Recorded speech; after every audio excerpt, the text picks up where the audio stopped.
Chapter 798. Huang Shang, who had been paying attention to the shopkeeper's expression, saw his glance and was horrified. He hurriedly said to Ning Zong and Duan Chun, "Brother Ning, take Master Duan to the door to see what's going on outside." Ning Zong, who was covered in cold sweat, stood up and pulled Duan Chun's arm to drag him to the door. The old shopkeeper no longer had the air of a merchant. He smiled and said, "Let me ask you an annoying question. You're curious about me, and I'm also curious about what you said just now.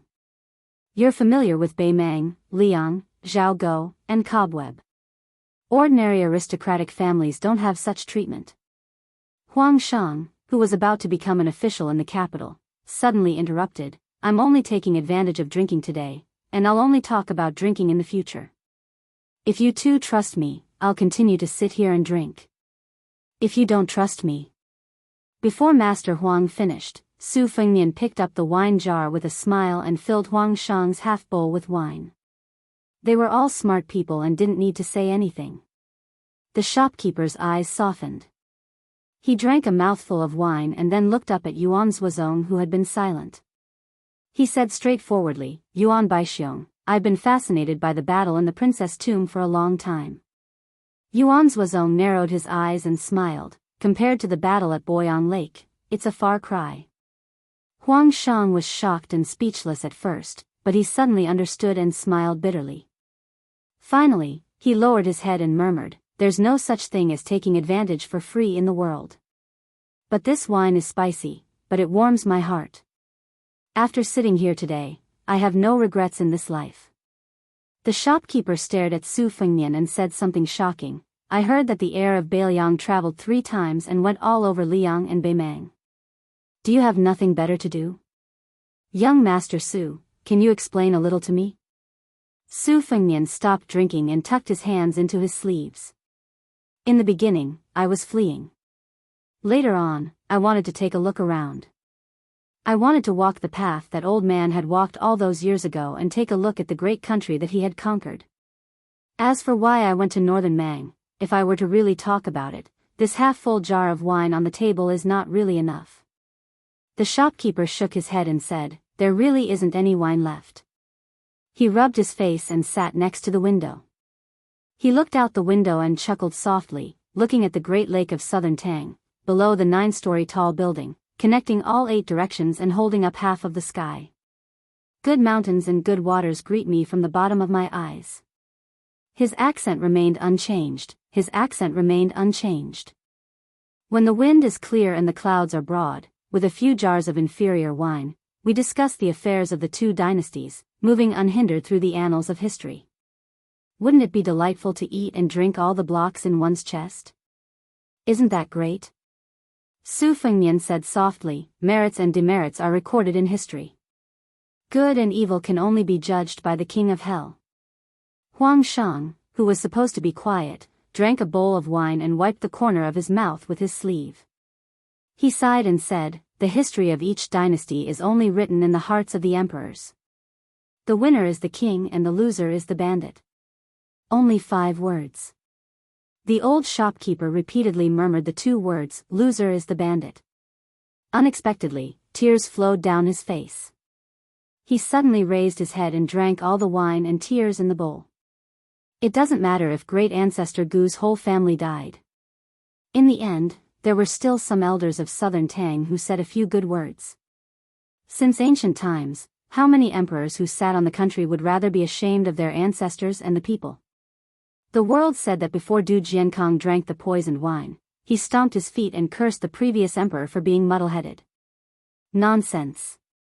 They said that before Du Jiankong died, he would cut off his own eyes and throw them into Boyang Lake so that he could open his eyes and see the previous emperor's miserable end. Nonsense. The world said that great ancestor Gu led the army to fight outside Southern Tang's territory and was enough to protect Southern Tang for 20 years.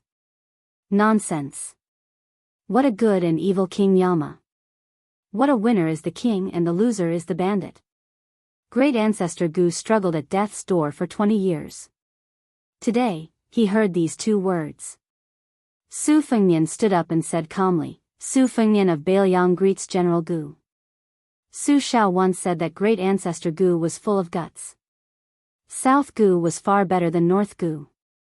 He was the Li Chungang of the imperial court. Master Li Yishan also praised General Gu's Ashes collection of martial arts. It was called the best military book in the contemporary era. It was better than the ancients. The old shopkeeper shook his head and said nothing. Huang Shang put down the bowl and asked softly, "Someone in the capital said that Beimang can't enter the Central Plains. Is it true?" Su Fengnian was about to speak when Yuan Zuozong sneered behind him, "Master Huang, do you know that Beiliang's soldiers sent you off 600 times? Huang Shang smiled, "I heard a little about it. I didn't believe it before." Su Fengnian turned his head and said, "Second brother Yuan, I'll give you half a bowl of wine." Yuan Zuozong smiled and left. He walked out of the inn and said, "It's enough." Huang Shang's expression changed slightly and he sighed softly. Great ancestor Gu, who hid his identity as a shopkeeper, rubbed his temples. There was a knowing smile in his eyes. Su Fengnian's next words were like throwing a huge rock into the lake. Beiliang's infantry still lacks a deputy commander. General Gu has received 2 ingots of silver. You have to give me an explanation. As for Master Huang, don't go to the capital to die. You can choose a civil official position in Beiliang. It was not up to Lord Huang to decide whether to go or not. Su Fengnian was determined to use force before courtesy. Even if he had to knock him unconscious, he would still tie him up. Anyway, the soldiers of the Iron Hut died because of you. Even if Master Huang jumped into Boyang Lake 100 times, he wouldn't be able to clear his name. It's better to go to Beiliang with me. Great ancestor Gu laughed, "You're straightforward. You're worthy of being Su Zhao's son. I like you. Let's make things clear first. You get what you pay for. What deputy commander? What infantry commander? Let that Yan Wenluan, who squats in the latrine and doesn't shit in it, do odd jobs for me." Huang Shang said helplessly, "Then I beg His Royal Highness to knock me out first." Su Fengnian put his hands in his sleeves and smiled like a fox. Chapter 799. The fire on the Dragon Tail slope burned the simple inn and the corpses of the soldiers. Su Fengnian squatted at the side and spread his hands lazily to warm himself. Looking at the ashes on the ground, he could not help but think of great ancestor Gu's military book, Ashes. There were 16 volumes, which detailed ancient and modern strategies, the situation of the territory, the importance of public lands, naval warfare, river defense, and many other elements. It first proposed that the land was the foundation of the country's military strategy, and gave an incisive overview of the world. Xiangfan was the land of the world, and Beiliang was the land where lions hunted rabbits. In fact, they all came from the same ashes. Secondly, the situation and the imperial government complemented each other, and neither could be missing. Especially the emphasis on the exploration of mountain sand mines, it could be said to be all-encompassing. Li Yishan's vision was very high, and he sincerely admired Ashes, praising it as a new paradise for the military strategists of later generations. Unfortunately, the Southern Tang dynasty collapsed, and half of the 16 volumes were confiscated by the national treasury. Most of them were pocketed by Gu Jiantang, and the remaining 8 volumes were scattered among the people. Beiliang only had 3 volumes. When Su Fengnian was young, he was often punished by Li Yishan to copy miscellaneous books. The 3 volumes of Ashes undoubtedly made him suffer a lot. At that time, he would never have thought that today he would be drinking at the same table with the military book's author, and that they would return to Beiliang together. If they met earlier, perhaps his master would have had another drinking buddy. Hu Chunya stared blankly at this sloppy guy. Not only did he order his retainers to kill the Dragon Tail slope, he even had the mood to leisurely warm himself by the fire. Why didn't he hurry up and run away? She did not even have a good impression of this guy in white. After escaping from death, she did not even think of thanking him, let alone repaying his kindness. She just felt that he was not pleasing to the eye. It would be nice if she could step on his snow-white body a few times and leave a few black mud marks on the soles of her shoes. However, Hu Chunya subconsciously glanced at the 9-feet-tall man not far away. It was this person who walked out of the inn. After a few sips of wine, it was completely quiet outside. He dragged the corpse of the Iron Loose City's master archer general into the burning inn like a dead dog. Seeing this, Hu Chunya, who was hiding in the thatched shed, almost vomited. As for the young Li Huier, who was ignorant of worldly affairs, his eyes were wide open from the beginning to the end, foolishly watching people collect the corpses. He firmly believed that this group of elite armored soldiers had been punished by the heavens, and refused to believe that they had been killed by humans. The hut was not burned down. Great Ancestor Gu and Huang Shang stood in the hut and looked to the south together, sighing. Birds of a feather flocked together. Ning Zong, Su Zhan, and the woman surnamed Zhou naturally gathered together. The woman took advantage of the fire to retrieve her sword. Her hands were badly mangled, but fortunately, her muscles and bones were not injured. She applied an exclusive golden sore medicine and wrapped it in a clean silk cloth, and did not care about it anymore. No matter if one traveled alone or in a group, gold, silver, and soft goods were a necessity in Jianghu. The delicate bottle to hold the ointment was even more indispensable. The woman surnamed Zhou was not old, but she was already experienced in Jianghu. She relied on herself to reach the 3rd level of strength. For a woman who could not be said to have any family inheritance, it could be said to be a miracle. Hu Chunya had always been rude when speaking, and this time was no exception. She heartlessly asked a question that made Ning Zong's eyelids tremble. "Will this guy kill us to silence us?" The woman surnamed Zhou put her palm on the sword hilt and remained silent. To a swordsman, a sword was not only a lover's beauty, but also a lover's love.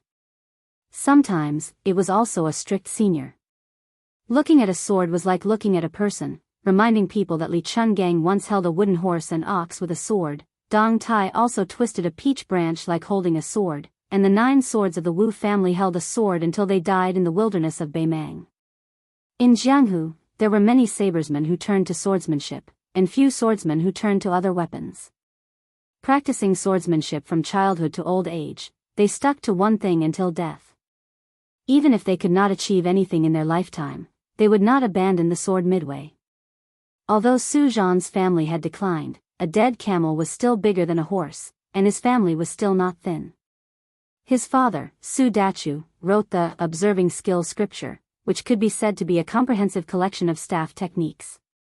When the Su family of Lianghuai was mentioned, even the bandits who disregarded human life would give them a thumbs up. It was only because it was said that when Su Dachu was young, he was fortunate enough to meet the spear immortal Wang Xiu. At that time, the famous great guru saw that Su Dachu's foundation was not bad, and taught him a secret formula. In the eyes of the Wulin people of Lianghuai, it was tantamount to building a friendship with a real immortal on the earth. It was just that fortune and misfortune came together. After Wang Xiu was killed by Chen Jibao, the foundation of the Su family, which had been relying on the spear immortal for many years, began to decline day by day. It was no longer the same as before. Su Dachu died depressed, and Su Zhan was used to seeing the fickleness of human nature, so his temperament became colder. Compared to Hu Chunya's pure disgust, which came from instinct, Su Zhan had a few more hidden feelings of jealousy and reverence for that enigmatic young master. However, he did not want to be noticed by Zhou Qinghuai, so he was suffocating. Zhou Qinghuai said calmly, "I only heard that Master Huang will not be going to the capital for the time being, and will be going to Shangyin Academy to visit a friend. I don't trust this group of people, so I will accompany them. Uncle Ning and young Master Su, what do you plan to do?" Chapter 800. Ning Zong shook his head. He didn't dare to puff himself up at his own cost. More than 100 of his soldiers had died and all his belongings were there. He had to hurry back to remedy the situation. Since Sir Huang was safe for the time being, Ning Zong wasn't so chivalrous that he didn't care about the survival of his family. Ning Zong didn't hide it and said directly, "Qin Hu, I can't go to Shangyin Academy with such a big thing happening." Su Zhan said in a low voice, "Uncle Ning, don't worry. I'll do my best to protect Sir Huang with Qin Hu." Ning Zong was relieved and patted Su Zhan's shoulder. Hu Chunya said excitedly, "Sister Zhou, "Young Master Su, you can come to my house." Ning Zong smiled. The reason why he had brought this girl along this time was partly because she had insisted on joining them, and partly because Ning Zong had a plan in mind. Hu Chunya was the only daughter of the Kaisher Mountain's master. The Kaisher Mountain had a high prestige in the Lianhui region, and was second to none in the Zhejiang region. Zhao Hongdan of the Kaisher Mountain wielded the drunken sword, and when she sparred with others, she liked to drink. The more intoxicated she was, the better her swordsmanship would be, and it was rare for her to meet a worthy opponent. She had the strength of level 3, which was equivalent to one of the 6 assistant ministers in Jianghu. Hu Chunya didn't follow Zhao Hongdan's surname because the real master of the Kaisher Mountain was Zhao Hongdan's wife, Hu Jingxia. She was a famous tigress. Hu Chunya's grandfather was an elder of the southern Tang dynasty who had retired from Zhejiang. During the Spring and Autumn War, he had led thousands of soldiers. He was ruthless and killed people like flies. Zhao Hongdan was considered to have married into the Hu family of the Kaisher Mountain. After hastily burying the old servant who had served Sir Huang for many years, Ning Zong cupped his hands and bid farewell to everyone at the bottom of the Dragon Tail slope. He rode straight to the south while Duan Chun and rode to the north to report. Previously, Yuan Zuozong deliberately left a few war horses behind and did not send them to the King of Hell's palace. Now, they came in handy. Su Zhan, Zhou Qinghu, Hu Chunya, and Su Fengnian, great ancestor Gu, Yuan Zuozong, rode 2 carriages. Huang Chang and the young man, Li Huai, rode in the same carriage. Lu Song was the coachman of this carriage, while the kamikaze warrior, Wu, drove the other carriage. Wang Lin was unwilling to sit in the carriage, so he sat behind the young man and muttered, saying that the woman surnamed Zhou's buttocks were like the full moon, and her eyebrows were raised.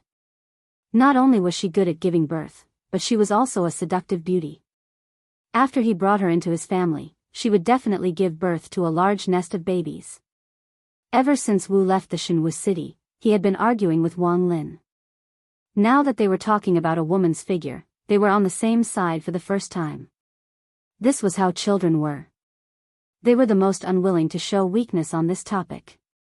They were afraid that they would be treated as a fledgling who had never tasted meat. They had just left the Dragon Tail slope and had not yet turned into the Courier Road when a group of people blocked their way. There were about 20 of them, and their momentum was very domineering. These 20 riders were wearing a variety of clothes.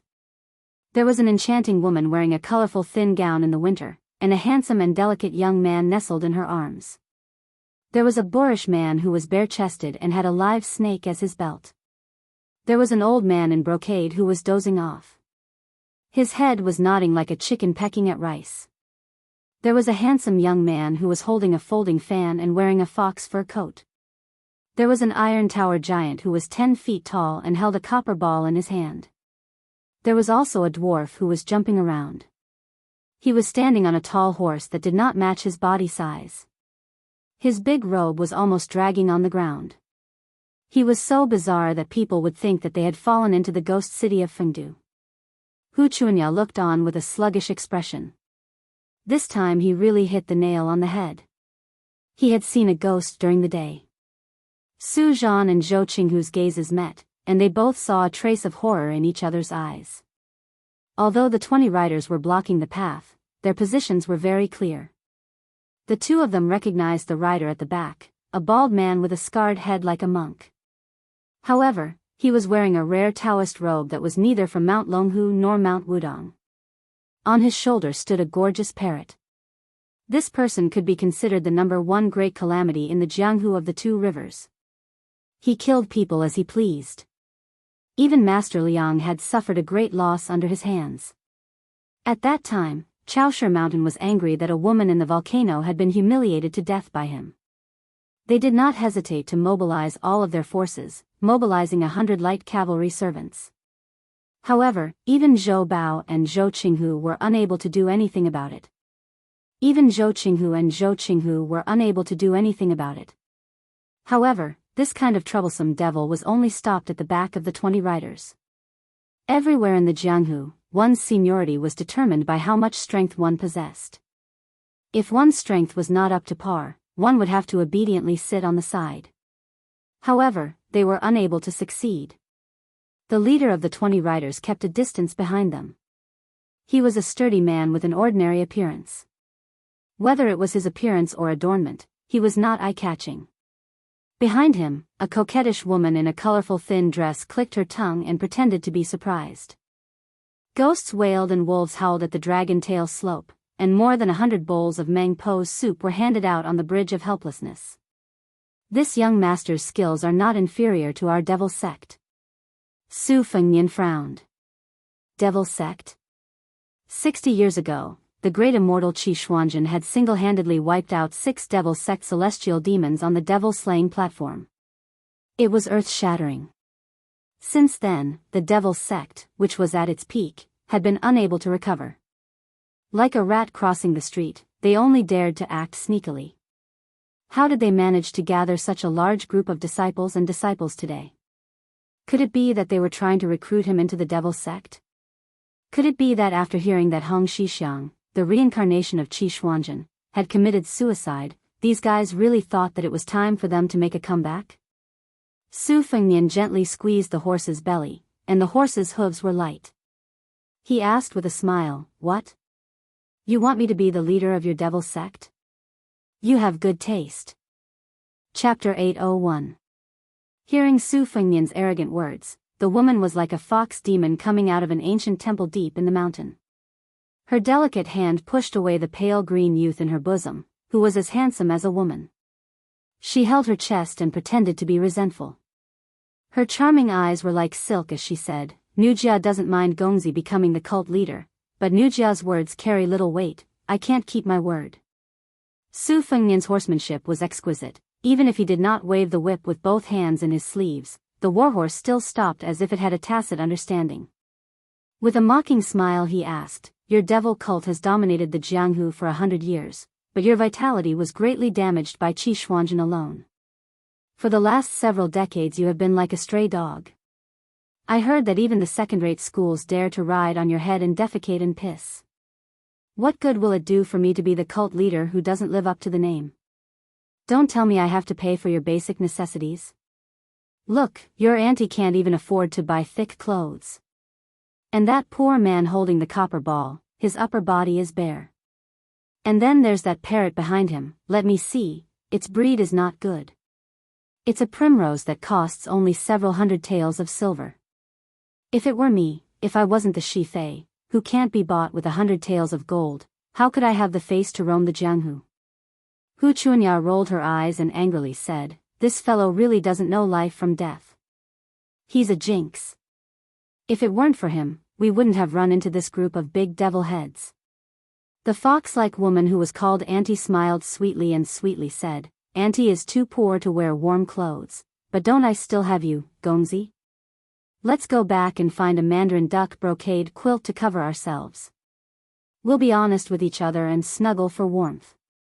Hu Chunya, whose face was flushed, spat with all her strength, "What a shameless slut." The handsome youth in the woman's bosom seemed to have knocked over a jar of vinegar, but without waiting for him to speak, the plump woman quietly stretched out her hand and dug her nails into his cheek. The pain was so severe that he immediately kept quiet out of fear. The woman was looking at Su Fengnian with a face full of spring, but as soon as she turned her gaze, she quickly turned to glare at the young girl Hu Chunya with a cold murderous intent. She lifted her sleeves and rolled up a strand of hair on her temples. A beautiful butterfly appeared in front of Hu Chunya's eyes. The young girl was pleasantly surprised, but without thinking, she wanted to grab this adorable plaything with her fingers. However, Zhou Qinghu, who was beside her, quickly pulled out his Qinghong sword and slashed the butterfly into 2 halves. However, the butterfly that should have died did not fall to the ground. Instead, one died and the other 2 came back to life, turning into 2 butterflies that fluttered their wings and pounced towards the young girl. Only now did Hu Chunya realize the severity of the situation and hurriedly reined in the horse to retreat. Zhou Qinghu's expression was grave, he changed from slashing to slapping. The sword collided with the butterfly, unexpectedly producing 2 muffled peng sounds. The butterfly did not die, it bounced back several feet and leisurely returned. The woman laughed so hard that her chest shook violently. She looked more and more like a fox spirit that had cultivated into a spirit. She reminded with a smile, this maiden who uses a sword, even if an ordinary sword can cut through iron like mud, it can't kill the laughing silly butterfly that I've carefully raised. If it's not a Taoist sword, don't waste your energy. A good girl like you shouldn't practice the sword. Don't you know that all the men in the world have swords hanging on their waists? That sword is the real good sword. Alas, it's a pity that you haven't tasted it and don't know how powerful it is. After tasting it a few times, you'll definitely feel like dying. You'll tactfully beg for mercy and willingly admit defeat. The woman turned her head to look at Su Fengnian and asked, "Young master, don't you think so?" The leader of the horsemen said flatly, "Enough." The woman playing with the butterfly immediately shut her mouth. The horseman who had the least presence of an expert in the devil cult looked at Su Fengnian and said, "I'm Lu Linggui, the right protector of the so-called devil cult. This time, I'm under the orders of the cult leader to welcome young master into the cult." Su Fengnian laughed and said, "Zhulu Mountain has been without a leader for more than 60 years. How come there's a new master? The Zhulu Mountain is like a temple, with 2 kings and 4 dukes and marquises. The 6 of them have always boasted of being external demons, and you protectors are merely lackeys who serve them tea and water. It seems like the Zhulu Mountain sincerity is not enough." Lu Linggui, the devil cult's protector, did not get angry. He said calmly, "As long as young master enters the mountain, you can be directly conferred the title of Marquis if nothing unexpected happens. As long as you make a great contribution to Zhulu Mountain in the future, the day of being conferred the title of king is just around the corner." It seemed that this was the first time that the horsemen behind Lu Linggui heard about this. When they looked at Su Fengnian again, their eyes were filled with sincere envy and respect. Even the old man in brocade clothes who was dozing off suddenly opened his eyes. When the devil cult was at its peak, it was rumored that there were 30,000 people. There were many talents and experts. It was said that they could compete with a small country. The Jianghu 60 years ago was the history of the righteous faction fighting with Zhulu Mountain to the death. Almost 70 to 80% of the Wulin Alliance chiefs in history died in the hands of the devil cult. After one died, another was elected, one after another. Later, this popular position became a chicken rib that all the Jianghu people knew well. Chao Chengqing's drunken shouting and taking off his boots, Li Chuangang's sword, Dong Tai's donkey riding to see the world, and Wang Xianji's second in the world. These outstanding figures gave the younger generation the feeling that there were so many beauties in Jianghu. Every time they thought about it, their minds would waver.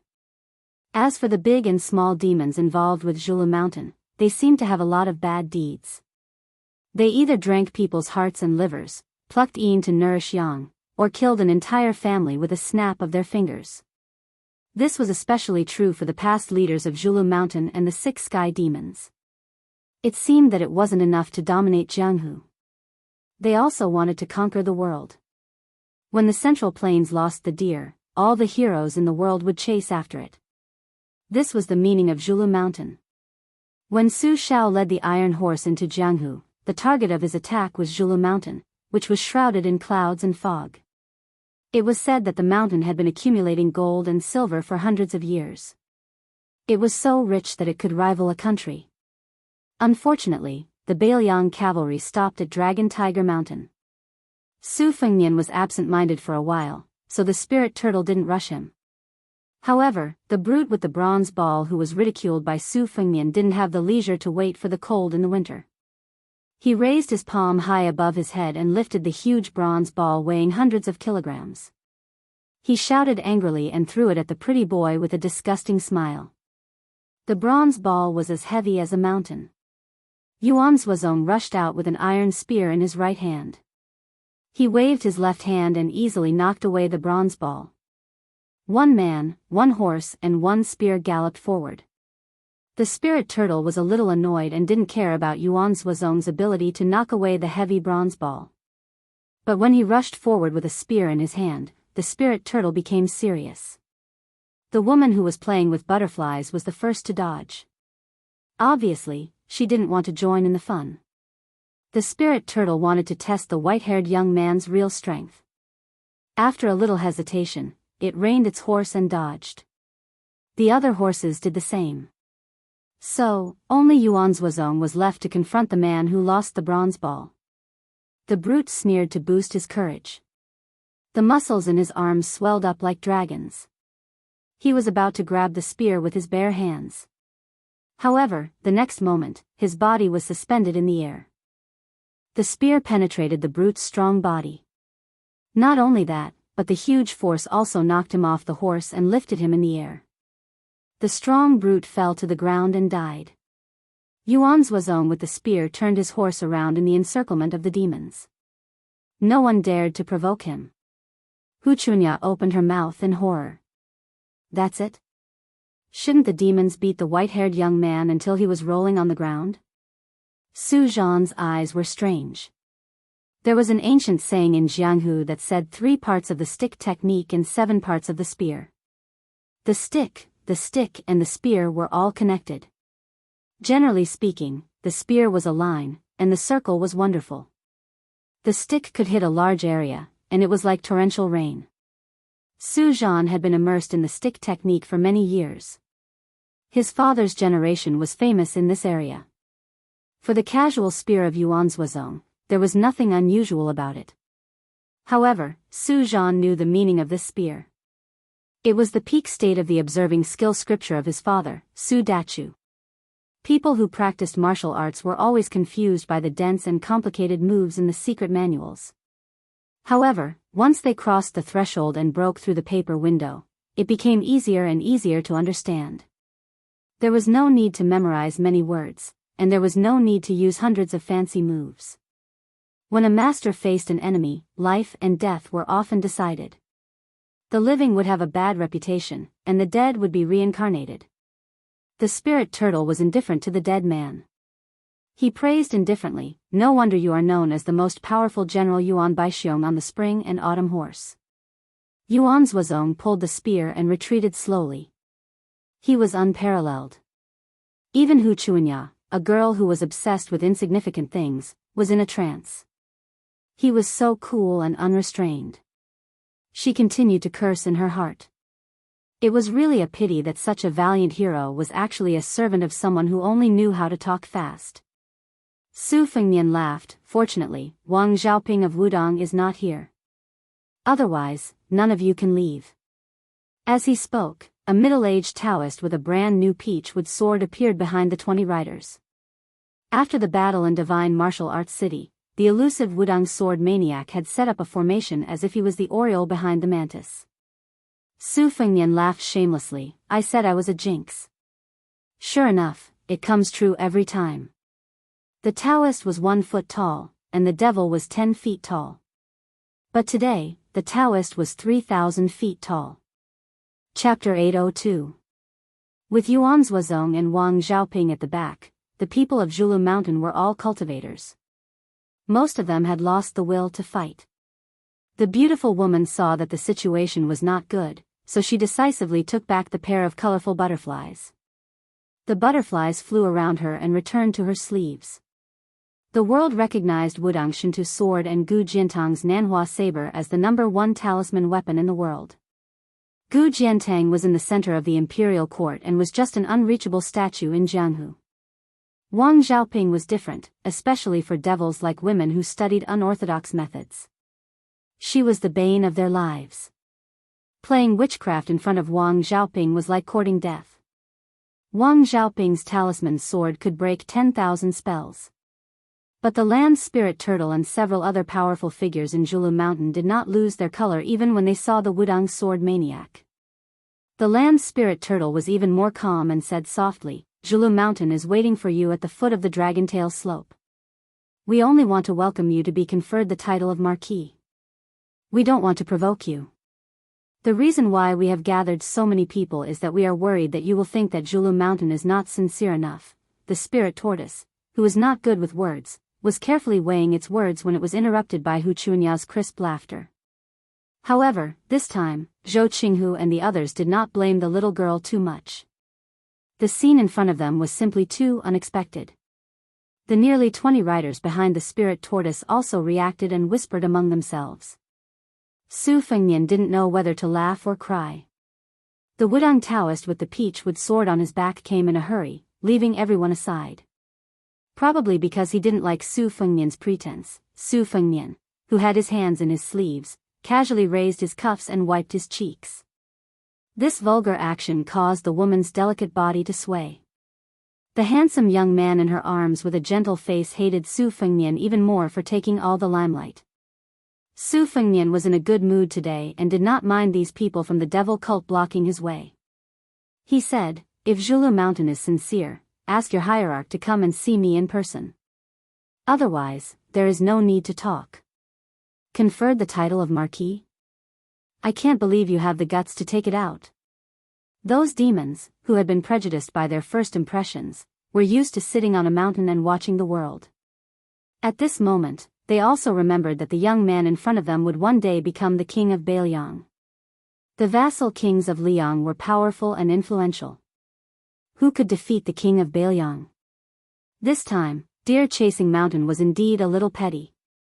Lu Lingui was truly a good-tempered clay bodhisattva. He did not object to the request, but a strange smile appeared on his lips. I was fortunate enough to meet Sect Master in the mountain. Sect Master once said that he had some connections with you, young master. Since that's the case, I dare not act on my own. I'll return to the mountain to meet Sect Master and pass on your request. Su Fengnian smiled and asked, from your tone, it sounds like your cult master has a great background? Spirit Tortoise Lu said calmly, I don't dare to lie, but I can tell you the truth. Sect Master took only half a day to reach the top of the mountain. He slaughtered the original 2 kings and 4 dukes.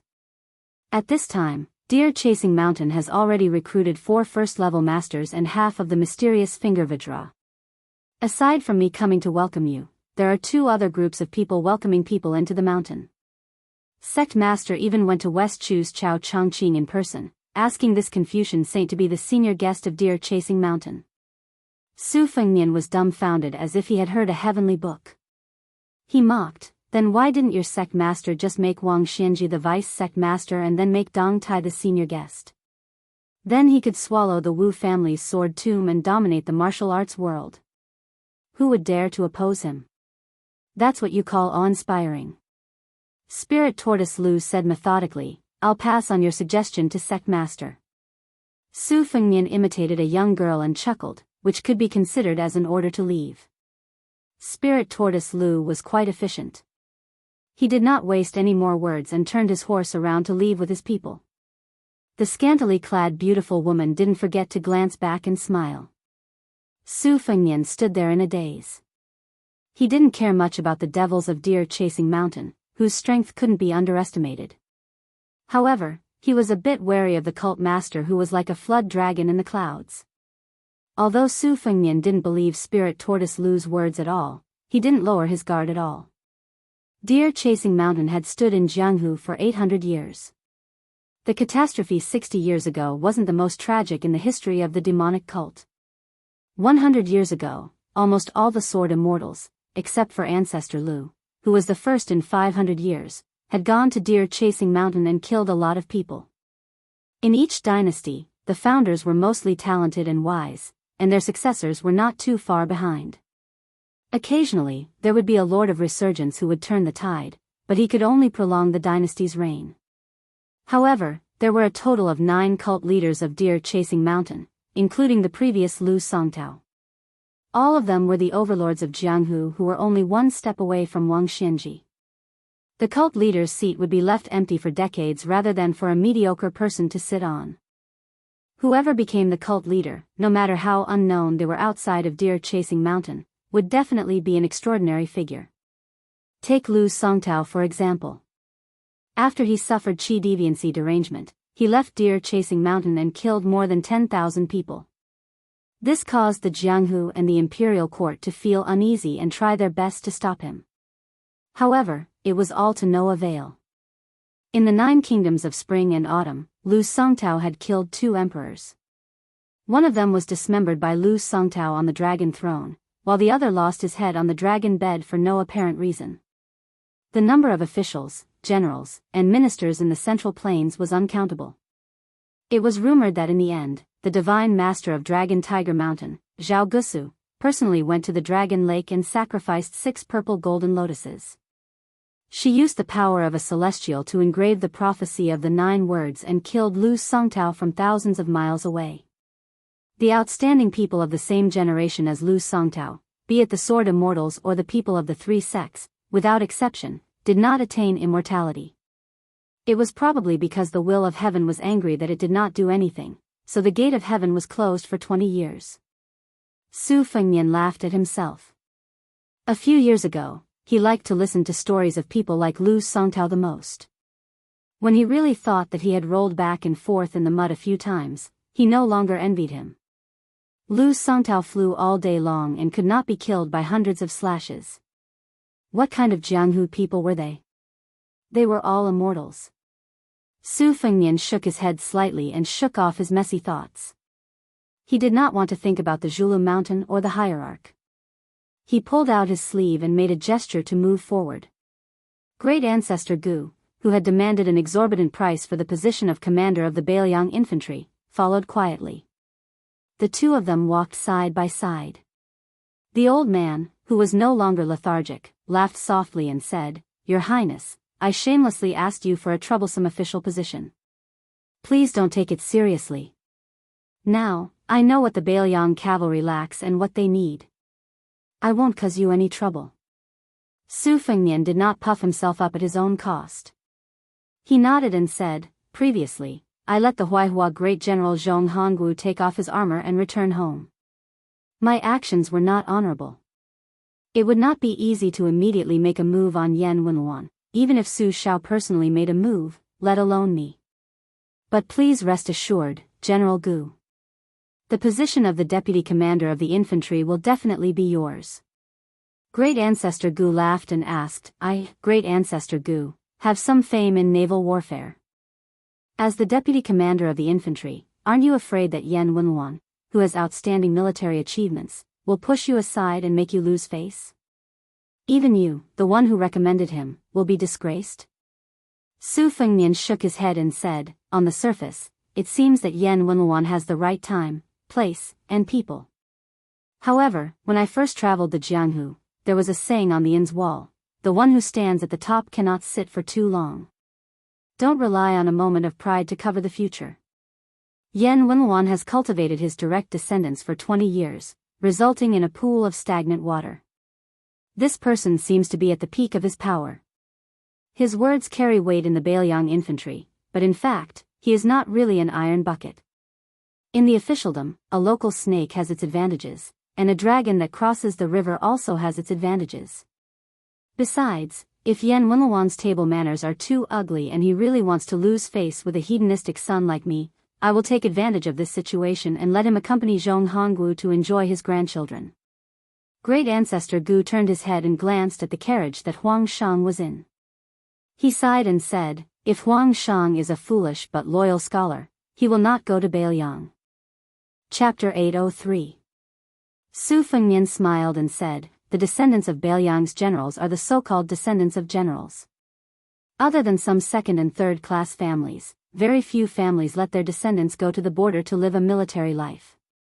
The commander of the cavalry, Zhong Hongwu, did not let Zhong Qingxin join the army. First, he didn't want to cut off the family line. Second, he had a sinister eye. He believed that the military had ruled for 20 years and had accumulated a lot of corruption. In the end, it would be a civil official who was familiar with politics to take over. But these years, the imperial court has been waving its hoe vigorously and sparing no effort in poaching people. In the past, it was Yan Jieshi who became a relative of the imperial family. Following that, it was Jean Lanting who gained power. Now, it was the great scholar Yao Baifeng who entered the capital to become an official. Actually, to me, it doesn't matter how much ability Huang Shang, who is about to go to the capital and enter Taiwan, has. The key is that he is willing to go to Bailiang to become an official. That's enough. The imperial court has disgusted Bailiang for 20 years. In the future, the tables will turn. Hearing this, Great Ancestor Gu laughed heartily. Some of the tentative moves he had made in his heart also disappeared at this moment. The white-haired boy was so young, but he was already so generous. Why should he, an old man, be so narrow-minded? Perhaps it was because after the soldiers of Longway Slope intercepted them and the devil cult blocked their way, the group walked unusually calmly. They steadily approached Kaisher Mountain. Before entering the mountain, there was a wine stall by the side of the road. When the old wine seller saw Hu Chunya, it was as if he had seen his own daughter. He refused to pay for the wine and took out good wine to greet the group. Hu Chunya didn't put on any airs and personally poured wine for Huang Daran, Su Zhan, Zhou Qinghu, and the others. As for Su Fengnian and his group of people, she ignored them. Su Fengnian didn't have a good impression of this unruly woman. At this moment, he thought that no matter how annoying a woman was, she still had a soft heart. Perhaps Hu Chunya would never know that her most likable moment was not when she wore heavy makeup to get married or when she was high-spirited in Jianghu. Maybe it was this kind of insignificant frown and smile. Su Fengnian sat and drank. Great Ancestor Gu drank a bowl of wine and was in high spirits. He looked up at the mountain and saw the green after the snow melted. He said loudly, "Heaven and earth don't care, but the wine does." Huang Shang drank it all in one gulp. He wiped his mouth and smiled, "It doesn't matter if it's good or not." Su Fengnian didn't join in the fun. He just smiled and clinked bowls with Yuan Zuozong and took a sip. It was reasonable that Kaisher Mountain was far away from the downtown area. The 40 miles of road into the mountain was narrow and difficult to pass. Otherwise, it would have been suppressed by the government. However, the next 20 miles gave people a feeling of suddenly opening up. The road was paved with large bluestone slabs, which could allow 3 carriages to drive side by side. It could be seen that Kaisher Mountain was very rich. The road was surrounded by green mountains and clear waters. Hu Chunya was talking in a low voice with a middle-aged man who had a high position on the mountain. She turned her head and pointed at Su Fengnian from time to time. The man's face was deep and his eyes were fierce. Obviously, he didn't have a good impression of this uninvited guest. Su Zhan and Zhou Qinghu naturally didn't want to make trouble. However, in Kaisher Mountain, Hu Chunya was a well-deserved golden branch and jade leaf. Su Zhan could remind her, but he didn't want to. Zhou Qinghu wanted to say something, but he knew it was not appropriate. For a moment, the atmosphere on the road was a little strange. As more and more people came to greet Hu Chunya, dozens of riders galloped. Their momentum was not inferior to the soldiers on the Dragon Tail slope.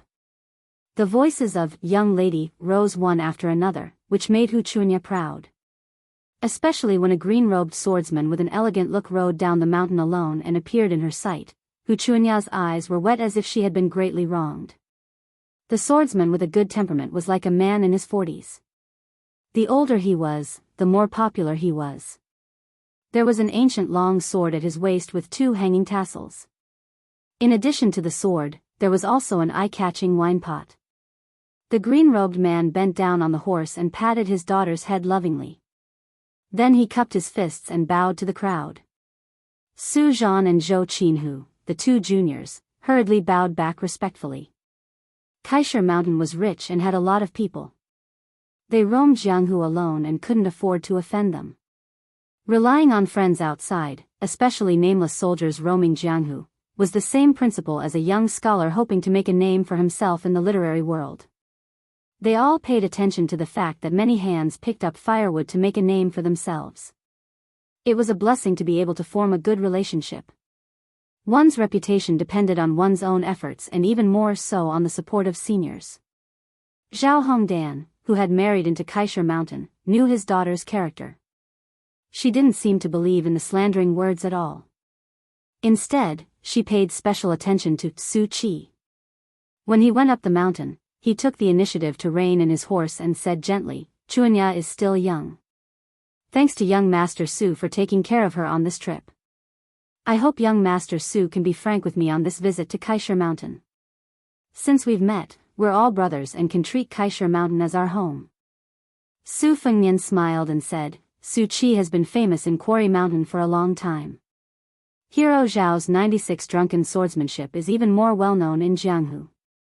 Su Qi was really a little nervous before entering the mountain this time. After meeting Hero Zhao, I can finally relax. Zhao Hongdan laughed heartily and repeated the compliment a few times. On the sunny side of the mountain, there was a continuous stretch of secluded small buildings with bamboo groves. The scenery was elegant and elegant. It was for the guests of Kaisher Mountain to stay. The small buildings were built with small water bamboos. It was warm in winter and cool in summer. Most of the furniture in the buildings were also made with bamboo. There were bamboo flutes, bamboo beds, bamboo tables, and even some bamboo root carvings that were made by masters. Zhao Hongdan personally helped the group settle down. Only then did he bring his daughter, Hu Chunya, up the mountain to meet the real owner of Kaisher Mountain. After leaving the building, Su Fengnian walked along a stone path into the bamboo groves. There were wooden fences on both sides of the path. Along the path, there were large red lanterns hanging on the bamboo groves. Presumably, after the sky turned yellow, the light stretched out in two continuous lines. It was a rare and beautiful scene. Su Fengnian walked and walked until he arrived in front of an ancient temple. The spring water gurgled. The ancient temple was worshipped by the Hu family of Kaisher Mountain. It probably wasn't open to visitors outside the mountain. There was a plaque with the words, "Multicolored Zen Temple," written on it. The couplet on the door was also very interesting. "If you don't turn back, who will save you? If you can change your mind, why do you need my mercy? Turn back." Su Fengnian smiled. He wanted to turn around and go back to his residence. The otherworldly item in the red robe appeared next to him. After recuperating for a while, its two faces had mostly recovered. However, its 6 arms had turned into 5, which made it look even more strange. Su Fengnian didn't want to enter the temple, but he didn't want to hurry back either. He walked to the brook outside the temple and squatted on a big rock, listening to the murmuring of the brook. The man and the otherworldly item were in a peaceful state of mind.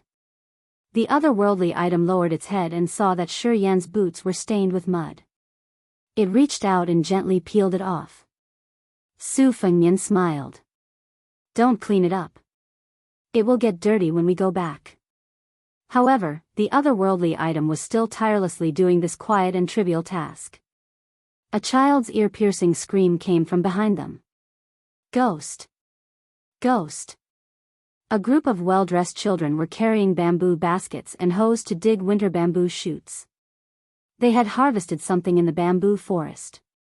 At this moment, they suddenly saw a woman in red who could turn her face around. Of course, they would think that she was a wild ghost hiding in the bamboo forest. "Don't be afraid. This is the temple. Let's smash that ghost to death together." "Yeah, Dad said that evil can't prevail over good. Ghosts are most afraid of the sound of chanting in the temple. Let's smash it while reciting the 1,000-character classic." When a slightly older boy shouted, he threw the hoe in his hand fiercely. The other children echoed and followed suit. The children in the Quarry Mountain could use medicine to strengthen their bodies at a young age.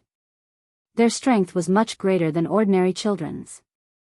7 or 8 hoes were thrown toward the brook. The few girls who were crying also gathered their courage.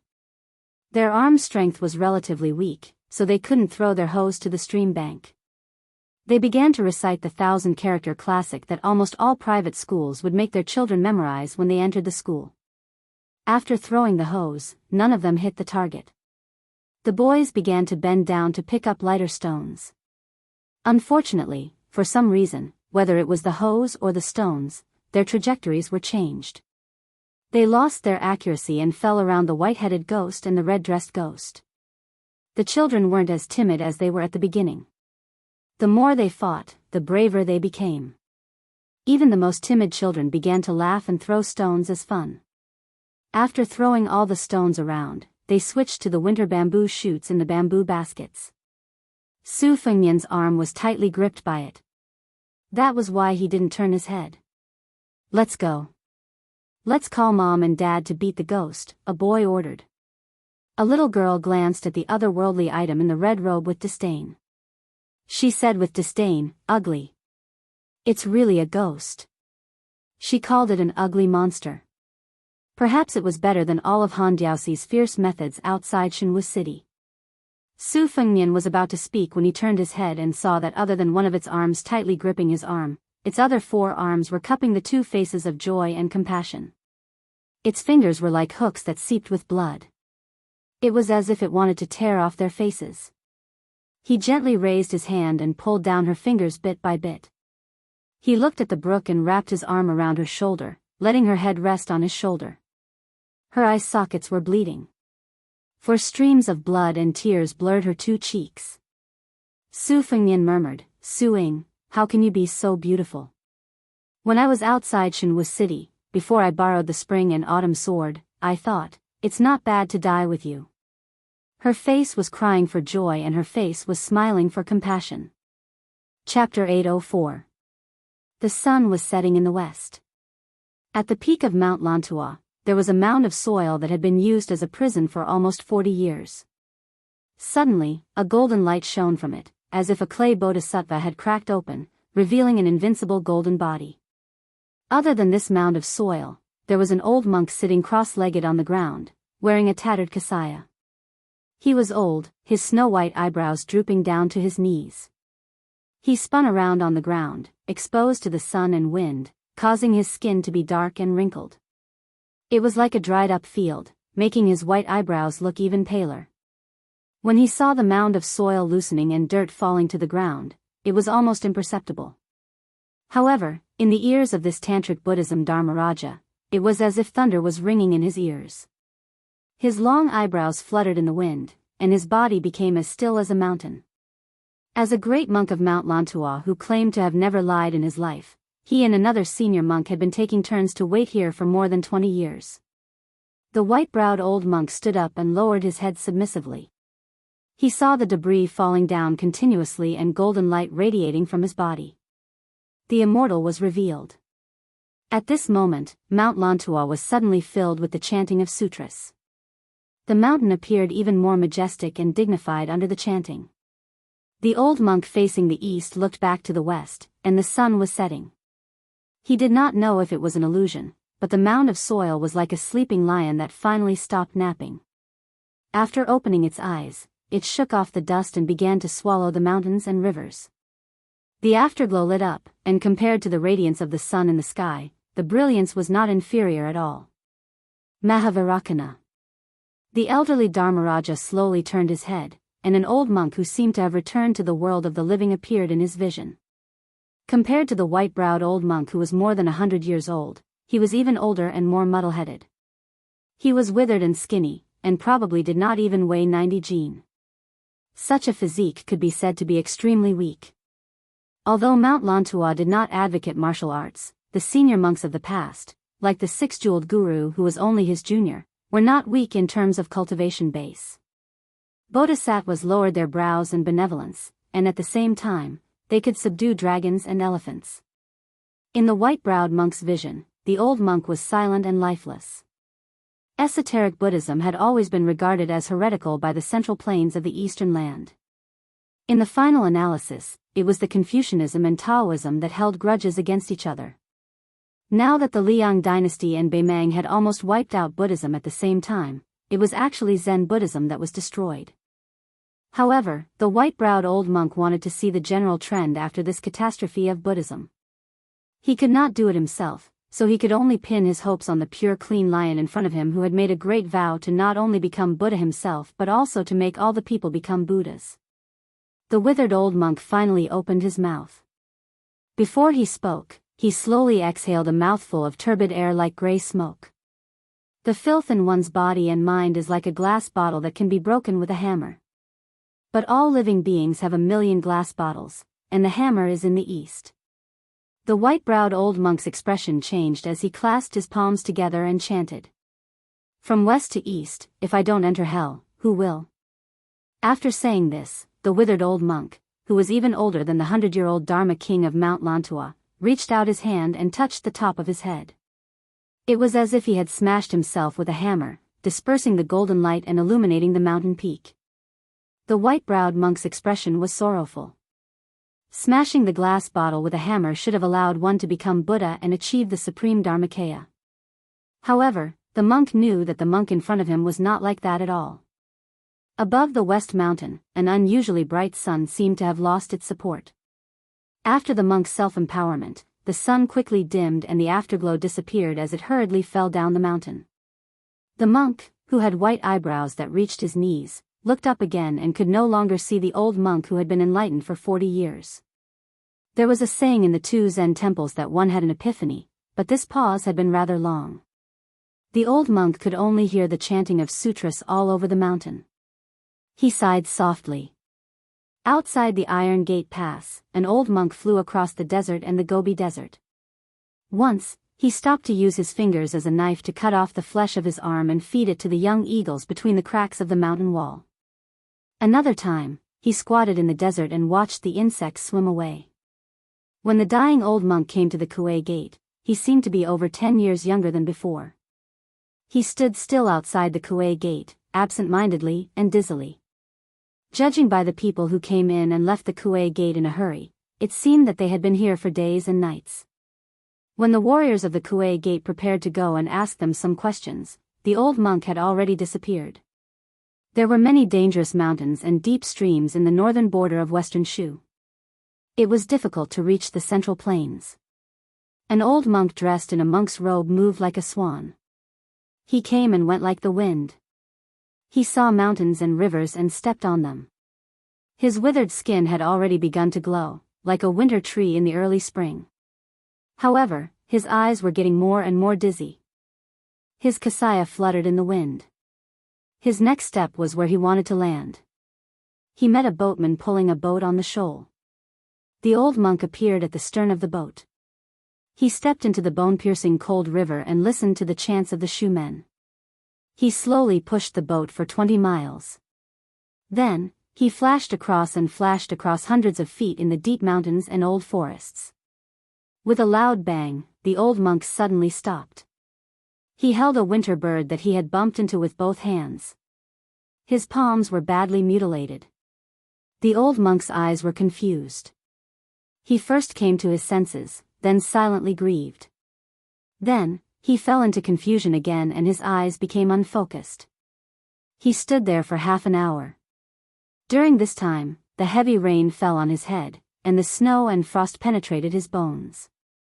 Until one morning, when the sun rose in the east, he suddenly turned around and headed east. He walked for thousands of miles through the yellow sand.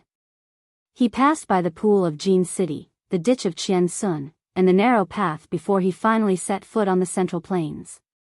He took shelter under the wall of a small town and watched people walk with umbrellas. He watched people wash their clothes by the stream that was not higher than his knees. He listened to the night watchman sound under the moon and stars, and he met frozen bones on the roadside in the ancient capital of the famous city. One day, the old monk, who was only 60 years old, saw a single word on a lonely grave in the wilderness.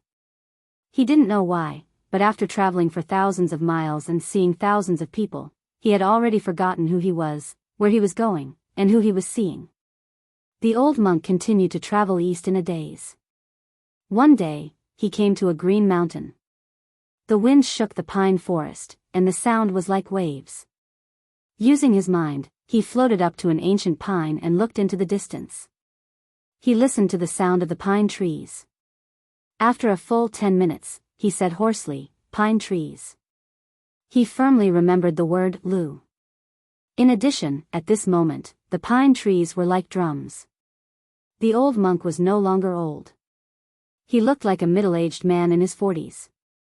To this monk from Mount Lantua who had traveled 10,000 miles to the east and forgotten the past, he was indeed not confused at this moment. He smiled and said, "Lu Songtao." Jiang Hu soon learned that a young crazy monk had come to the western regions. He traveled east, and his mouth seemed to be singing and reciting. Wherever he passed, he would suddenly kill anyone he did not agree with. Suddenly, he would instruct others to pass on the Dharma. On the boundless plain, young monks who seemed to be in their 20s were singing loudly and riding the wind. It was still the same useless song that had begun to spread across the central plains. Heaven and earth are useless, they are not worthy of my attention. The sun and moon are useless, they cannot exist together. Kunlun is useless, if it does not come, then it is me. Compassion is useless, I am sanctimonious. Peace is useless, my sleeves are empty. The great river is useless, it goes east and never returns. Wind and snow are useless, they cannot fill one's stomach. Grass is useless, it withers with each passing year. Meditation is useless, how can one become a Buddha? The young monk who was swaggering forward suddenly stopped and looked into the distance as if he was looking at the scenery hundreds of miles away.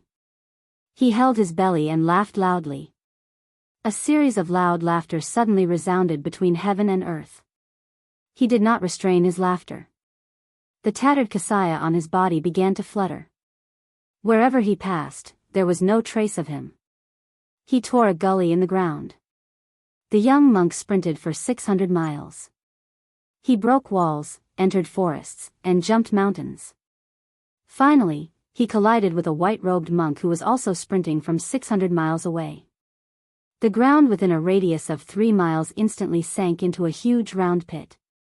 After the collision, the young monk paused for a moment and then continued to run forward like a river flowing east.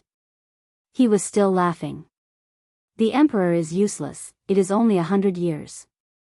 The king of hell is useless, he envies me for being free.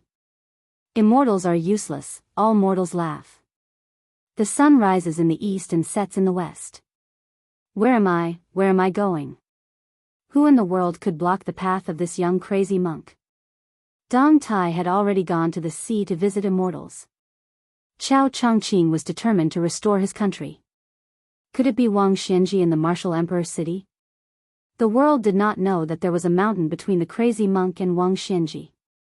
On the main peak of Mount Zhulu, there were 3,000 white jade steps. A white-robed devil who had just entered Mount Zhulu was looking down at the world. There were 2 big spiritual energy fish, one red and one green. They looked like carps but were not carps. They looked like dragons but were not dragons. The fish's whiskers were extremely slender. The fish floated in the air as if they were swimming.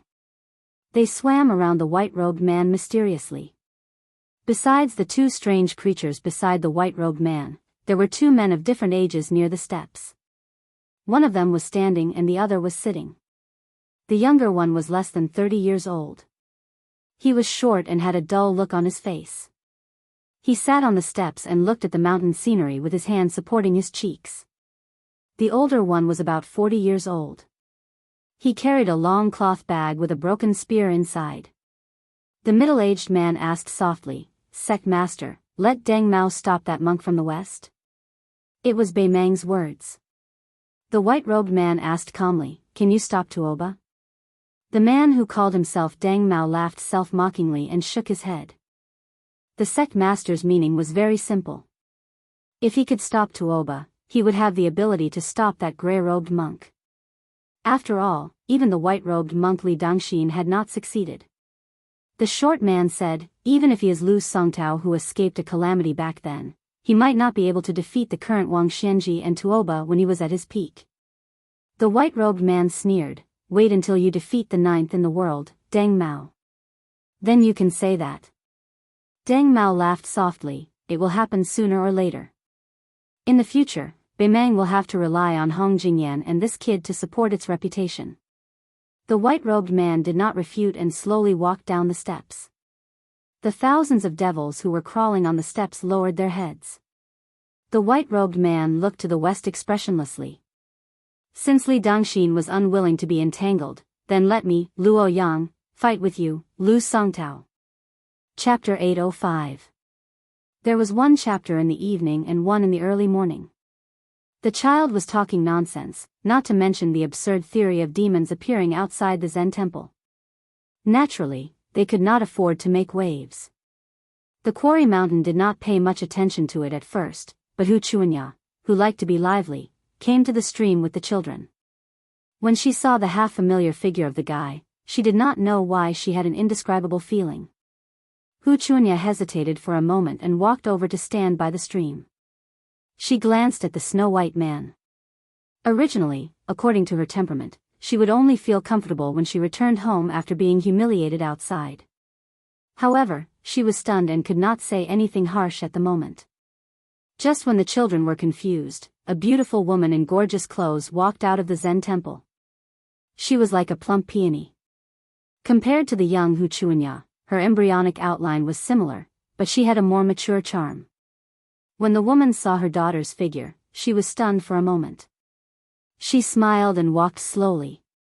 When she approached, the slender white-haired man had already stood up and turned around. The woman was shocked. She thought that it was an old guest of the Quarry Mountain, but she did not expect it to be such a handsome and romantic young man. Especially the pair of red phoenix eyes. The woman praised in her heart, this thing can capture a woman's heart the best. She calmed herself down and was about to tease her daughter, but the young man had already introduced himself. He treated people well and spoke frankly. The woman thought that her taste was not bad and thought that if she could let this young man marry into the Quarry Mountain, it would not be a bad treatment for Hu Chunya. After chatting for a while, the woman looked at Hu Chunya like a mother-in-law looking at a son-in-law, which made Hu Chunya very embarrassed. She tried to persuade her mother to go up the mountain. However, the woman kept looking back and chatting with the handsome young man, asking him to go up the mountain to enjoy the scenery when he was free tomorrow. The young man agreed. When the mother and daughter almost disappeared from his sight, he went down the mountain to his residence. Coincidentally, the woman turned her head and looked at each other. He smiled and waved his hand. The woman who had been eating vegetarian food and reciting Buddha in the Zen temple turned her head and asked in a low voice, "Chunya, what is the background of this Su Chi?"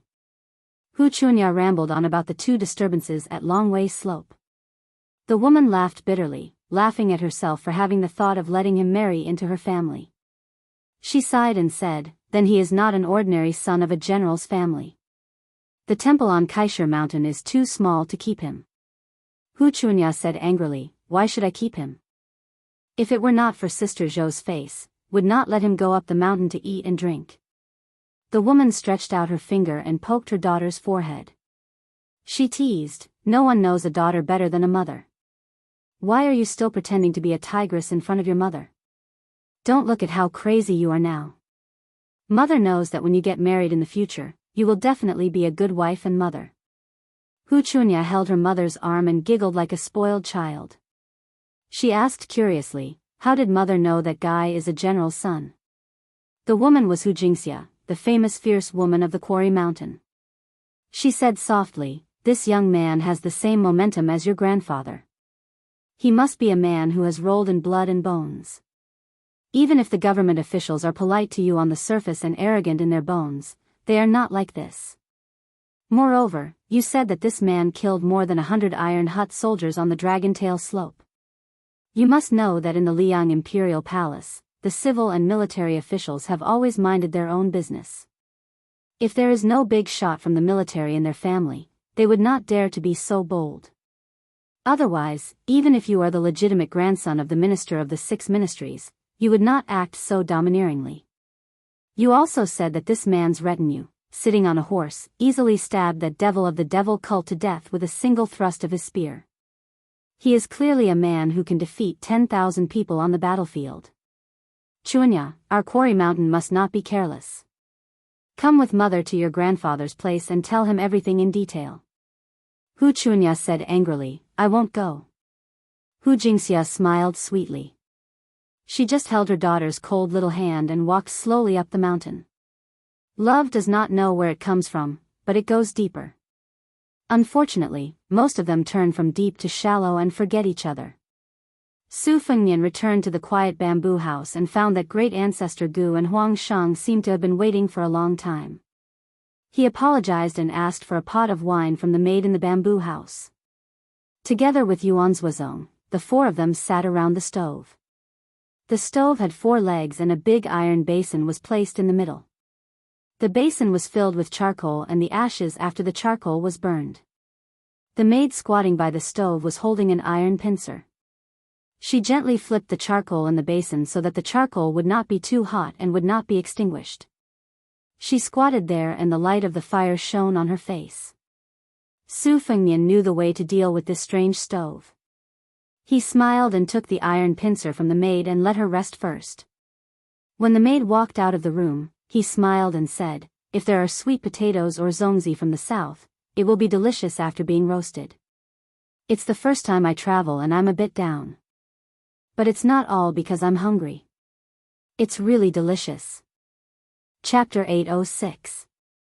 Great Ancestor Gu nodded his head. After perfunctorily agreeing, he said in a deep voice, "When I talked with Your Highness earlier, Your Highness indeed knows the Ashes collection by heart. You are not trying to worm your way into being friends with me. Since I, Great Ancestor Gu, want to go to the poor place in Bailiang to show off my skills, then I will not hide some things. Just as the Ashes collection said at the beginning, the world's most dangerous places are not because of the geographical location, but because of the people. Bailiang is poor, not only in terms of money and geography, but also in terms of people." Great Ancestor Gu admired the king of Bailiang's management of the army. However, in these years, the imperial court has been making things difficult for Bailiang, making it impossible for Bailiang to form a decent group of scholars. Originally, it was not easy to have the Yao family, but Yao Baifeng sent it to the imperial court to fill the hole left by the collapse of the Song family. It was like a rural woman who flirted with the rich men in the city all year round and finally married into a rich family and became a concubine. In addition, the scholars in the world have always regarded the spring and autumn period as a great injustice. The king of Bailiang has been regarded as the chief culprit who broke the backbone of the scholars. No rich families or aristocratic families will go to the Su family for fear of leaving a stain in history and being ashamed to face their ancestors. Bailiang's fields are in short supply and it is already an urgent matter. Li Shan is a great talent, but it is also difficult for him to cook without rice. Now that Chen Jibao's illness has caused a large number of generals to go to Shu, secretly wanting to establish their own family. They are waiting for him to be conferred the title of the king of Shu and restrict Bailiang, making Bailiang a floating house with holes on all sides. At this time, they need a large number of fresh people to sew the walls and window paper.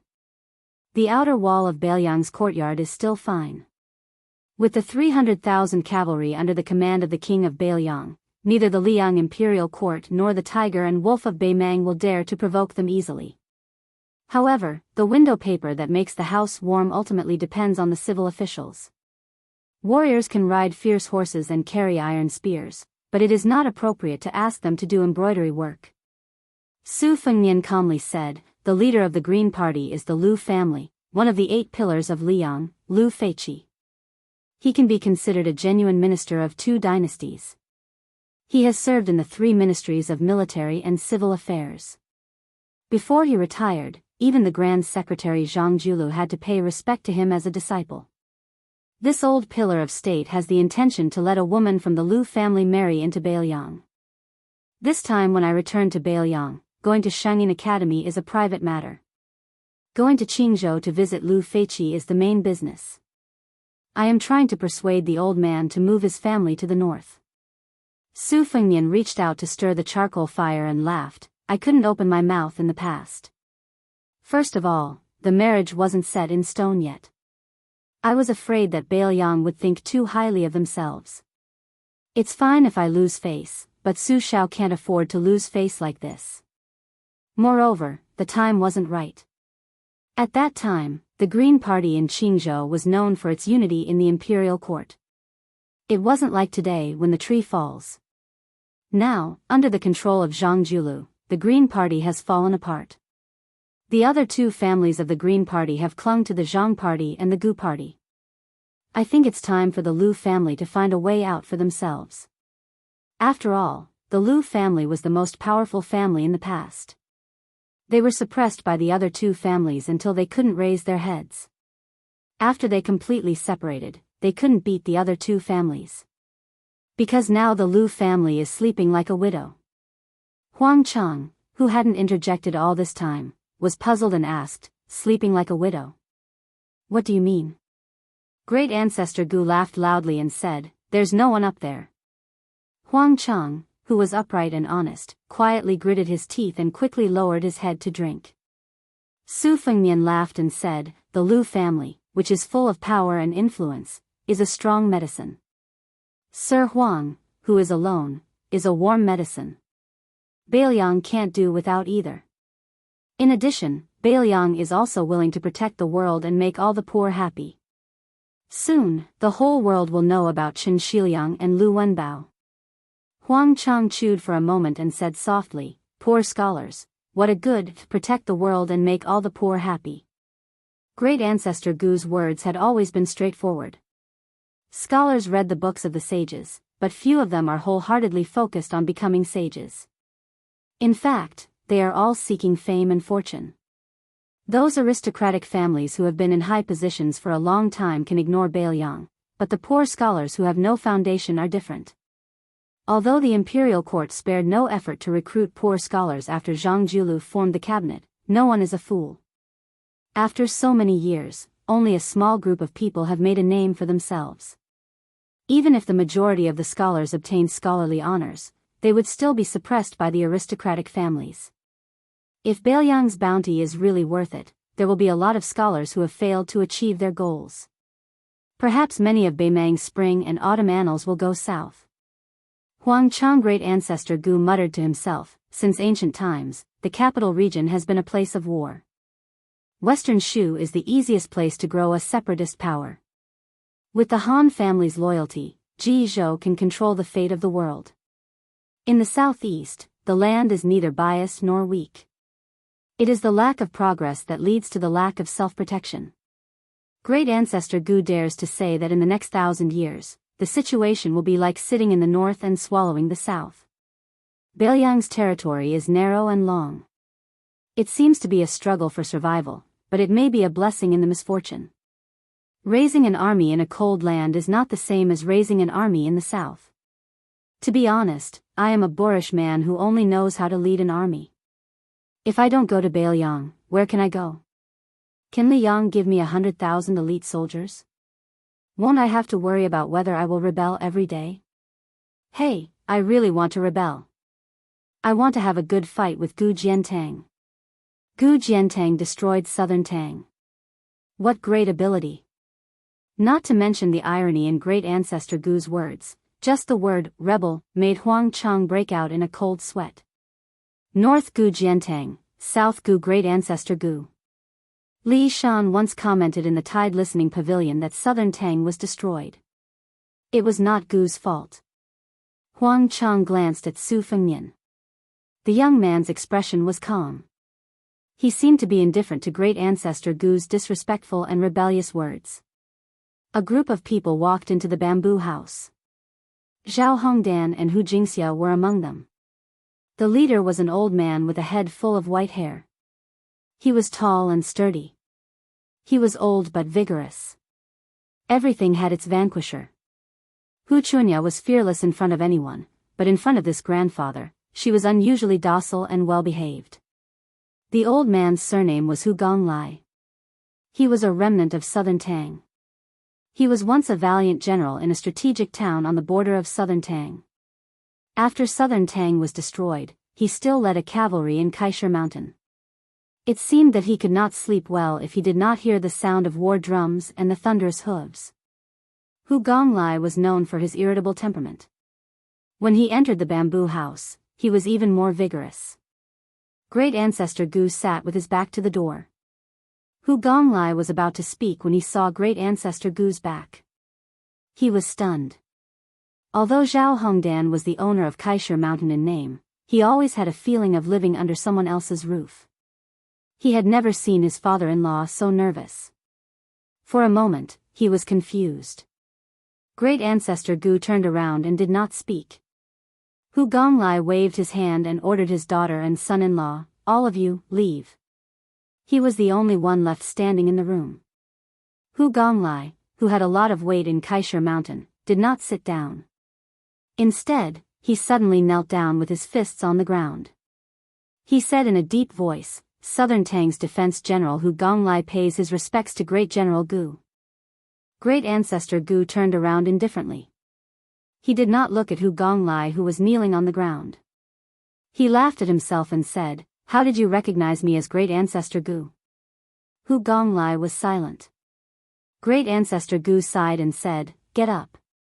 That year, you, Hu Gonglai, followed the previous emperor out of the city. Did you not kneel enough? Southern Tang is gone just like that." Hu Gonglai choked with sobs and pressed his forehead to the ground. Great Ancestor Gu said calmly, "At that time, many people knelt for a high official. You, Hu Gonglai, are the least worthy of your conscience. Well, get up and speak." After Hu Gonglai stood up, he turned his head and wiped his face. When he opened his mouth, he said something that gave Huang Chang a headache. "Great General, I heard that West Chu wants to restore the country. Is our Southern Tang also going to rise in revolt?" "Great General, don't worry. If any little bastard surnamed Huan Kaisher Mountain dares to frown and is afraid of being beheaded, Hu Gonglai will be the first to twist his head." Chapter 807. The next chapter will be released in the wee hours of the morning. As usual, it will not be updated on the 25th. There will be 2 chapters on the 25th. P.S. Deng Mao is a typo, but it is actually Wang Mao. Hu Gonglai was an old man who had experienced ups and downs. He would not be scared even if he was stabbed by a knife or an axe. However, when he knew the identities of the other 3 people sitting around the stove, he was stunned. The imperial censor Huang Shang was still okay, but the spring and autumn white bear Yuan Zhuozong was enough to shock Hu Gonglai, not to mention the hereditary crown prince of Beiliang. Hu Gonglai followed Great Ancestor Gu to another bamboo building for a secret talk. When he learned that Great Ancestor Gu was about to go to Beiliang, he did not hesitate to say that his family would migrate. In his words, even if they lived in Quarry Mountain, they would still struggle at death's door. Who knew when they would be beheaded by the Liang imperial court? It was better to go to Beiliang to earn a chance for the Hu family's descendants to fight for military merits. Great Ancestor Gu neither objected nor made a promise. He just patted Hu Gonglia's shoulder before leaving. Su Fengnian did not know the content of the conversation between the 2 Southern Tang elders. After he sent Huang Shang back to the bamboo building, he received a secret letter from a military falcon. It was a spiritual creature trained by Chu Lushan, the #1 spy of Beiliang.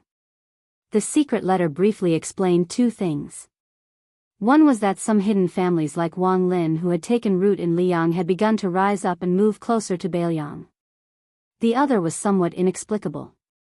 It said that a crazy monk who was both Buddha and demon came out of Lantua Mountain. After he came out of the mountain, he returned to his youth. He did not even stop Li Dangxin and asked His Royal Highness to be careful when going north.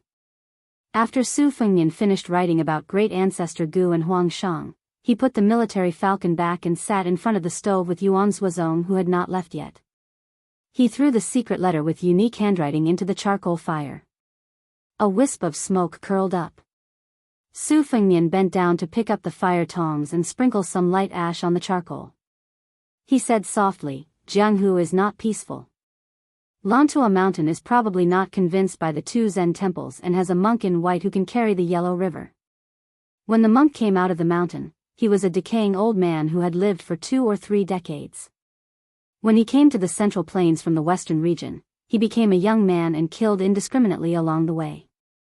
It is far from being called a fierce warrior who subdues demons and demons. When I first met Monk Long Shou of Lantua Mountain in Beiliang, he only said that the female Dharma king who had the 6 signs wanted to practice dual cultivation with me. I hurried back to the pavilion to read the secret records. I was disappointed when I learned that she was an old woman in her 40s. I also learned that there were 3 more senior monks in Lantua Mountain before the 6th Jewel Bodhisattva. One of them had been imprisoned for nearly 40 years and was even more shocking than the withered sword in the sword tomb of the Wu family. At that time, I had not practiced the blade and did not understand the freedom of immortals. I was curious how he could survive without eating or drinking. I reckon that this monk has most likely gone mad. Speaking of which, to be able to kill half of the Jianghu by himself, I think only the devil cult's cult leader, Lu Songtao, from 100 years ago would have this kind of spirit. Every generation of Jianghu has its own playboy. In Lu Songtao's generation, there were sword immortals and sages of the three religious sects in the same Jianghu. They complemented each other but also restrained each other. Moreover, it has always been recognized that there is heaven's way above Kung Fu. Since those who had gone through untold hardships to stand at the peak of Kung Fu, most of them were righteous figures like the old man in the sheepskin fur coat and Dong Tai. Even Wang Xianji, who was praised to be able to fight with ancestor Lu, was not an evil person. Lu Songtao and the crazy monk dared to risk universal condemnation and were not afraid of being punished by heaven. It's a pity that the bull rider is not here. Otherwise, the monk would not have had the chance to go crazy. He would have been killed by the Wudong martial granduncle who had enlightened his acupores. Yuan Zhuozong stretched out his hands to the stove and felt the warmth of the winter. He smiled and said, if the monk could really stand on the same side as Lu Songtao, even Qi Xuanjun, who carried out justice on behalf of heaven, would not be able to defeat him. Su Fengnian laughed and said, there are two biggest sayings in the world. One is that the emperor and the emperor carry out the will of heaven. The other is that the immortals of the three religious sects carry out justice on behalf of heaven. Anyway, I don't have anything to do with it. I can only watch the fun. By the way, second brother Yuan, do you know what's going on with Lu Songtao? Although Zhulu Mountain has been labeled as an evil cult by Jianghu, in my opinion, it is much better than the hypocrites of the so-called righteous people except for its treacherous whereabouts and resolute actions. Moreover, all the previous hierarch took it as their own responsibility to fight for the world. They are not devils who only know how to kill people. There are very few rumors about Lu Songtao in Jianghu. Yuan Zhuozong squinted his eyes and said coldly, when I was young, I heard from an unworldly superior that Lu Songtao had traveled to Jianghu several times and made countless enemies. When the hierarch of the evil cult was in seclusion in Zhulu Mountain, an ordinary-looking woman was said to be his woman. She wandered in Jianghu and her end was tragic. In short, not only the righteous Jianghu people, but also many emperors and ministers had a share of the pie. The woman was finally hanged in front of everyone. She was still naked before her death. Somehow, Lu Songtao knew about it and forced himself to break out of seclusion to carry the coffin for the woman. After that, it was a catastrophe that no one could save. At that time, the immortals all avoided him. Not all of them showed weakness to Lu Songtao, who was really invincible in the world, but more of them did not want to fight. When we look back, we can see that the mastermind behind the conspiracy was so ambitious and scheming that it was only inferior to Huang Sanjia's subversion of spring and autumn. Su Fengnian's face was gloomy. He gritted his teeth and said nothing. Chapter 808. Yuan Zhuozong bent down to pick up a piece of burning charcoal from the stove and gently crushed it. He said indifferently, the hermit who told me about this said that Lu Songtao joked before he died that he would never live forever. So, he did some evil things in a hurry. He thought that he was doomed in his previous life, so why not be a good person? Although I guessed that it was most likely an excuse given by the later generations, it really didn't feel good when I heard it. Originally, these words should have been passed down by sages to warn the world. However, it was said by a devil who killed people like scything flax. It served them right that the land immortals of that generation of Jianghu couldn't attain Tao. If I lived in the same life as Lu Songtao, I would kill a few more for him. Su Fengnian sneered, no wonder my master said that the king of hell laughed at the people in the world of the living. Yuan Zhuozong poured a cup of wine and drank it in one gulp. This peerless general, who was even more pure than the villain Chen Jibao in northern Liang, looked at the empty cup and murmured to himself, adoptive father has a clear conscience since he was able to reach this stage today. Yuan Zhuozong is only a martial artist. He doesn't even think about managing the country and bringing peace to the world. In these years, he has seen many filthy people and matters in northern Liang, but he still watches with folded arms. He only hopes that after foster father leaves, there will be one person who can stand up. As long as he stands on the Liangmang border, the northern Mang cavalry won't dare to take a step south. Su Fengnian shook his head, I'm afraid I can't do it. Yuan Zhuozong smiled, it's enough for me to live up to the name of Bailiang. Su Fengnian suddenly said, I don't know why. After I came back from Beimang, I often had the same dream. Standing on a high place, I saw millions of dead people in armor rushing towards me. Behind them were millions of underworld warriors. There was a big flag on the tree next to me. It wasn't Su, but Qin. Yuan Zhuozong said helplessly, "It's okay to fight in a battle. But I can't interpret dreams." Su Fengnian didn't want to make a fuss over nothing. He smiled and said, "Second brother Yuan, let's talk about the future steps of the Bailiang army." Yuan Zhuozong laughed heartily, "Then I'll need a few more pots of wine." On Zhulu Mountain, the broken spear Wang Mao, who ranked 9th in the new martial arts ranking, was standing on the top of the mountain. The strong wind at the edge of the cliff slapped his cheeks hard. Beside him sat an ordinary-looking short man. The latter had always been like this. He would never stand if he could sit. As a young nobleman of one of the two royal families of Beimang, he had become a level 1 master at a young age along with the fat lady who was also a relative of the royal family. They had become the top martial artists after Murong Baoding in the royal family of Beimang. The reason why Wang Mao followed the female devil to the central plains of Liang was that he had lost to her. It was not strange that the 9th in the world lost to the 4th in the world who had fought with Dong Tai and Tuoba. However, if he were Wang Mao, he would definitely not admit defeat. The reason why he had shamelessly come to the south was because he had heard that there was a young man younger than him who had made a trip to their northern Mang, and had even slaughtered the 5th raccoon. He felt that no matter what, he should kill a finger-profound realm expert in Liang to vent his anger. That bloated woman who was fatter than him, and even more damnable, who was 2 heads taller than him, always mocked him for only having the ability to be a tyrant at home. He only thought about how to make a name for himself here, so that he could make that woman obediently admit defeat when he returned. The short young man crossed his arms and asked seriously, "Wang Mao, do you think Luo Yang can stop that crazy monk?" Wang Mao exhaled a long breath, 50-50. The young man glanced at Wang Mao. The 6th jewel master of Mount Lantua is only at the Grand Vajra stage, which is not even considered complete. He is still far from Li Dangxin, who is truly at the invincible Vajra stage. How can this monk be so powerful? Luo Yang almost ruined the good thing that Tuoba had been brewing for 20 years in the northern icefield. Obviously, compared to the battle with Dong Tai in Dunhuang City, Luo Yang's strength had gone up another level. For someone like her, not to mention climbing up a level, even lifting her foot would be as difficult as ascending to the heavens. Since she has already reached such a level, how can the odds of victory still be 50-50?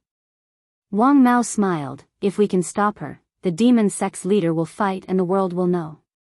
If we can't stop her, we can wait for Wang Xianji to leave the city before we leave Liang." The young man sighed, "Then it's better to stop her." Both of them knew that the number 1 demonic cultivator in Beimang, Luo Yang, had become the 10th leader of the demon sect, but they didn't know that the person Luo Yang was going to stop was the former 9th leader. The grandeur of this battle might not necessarily lose to the battle between Wang Xianji and Li Chungang on the Eastern Sea. The muddle-headed young mad monk not only knew his own name, he also knew that he was really crazy. When he killed people, he had no regrets. He only felt that these people deserved to die. When he thought about the cause and effect, he had a splitting headache. It was so painful that he almost wanted to roll on the ground. He knew that he was crazy, so he couldn't help crying and laughing along the way.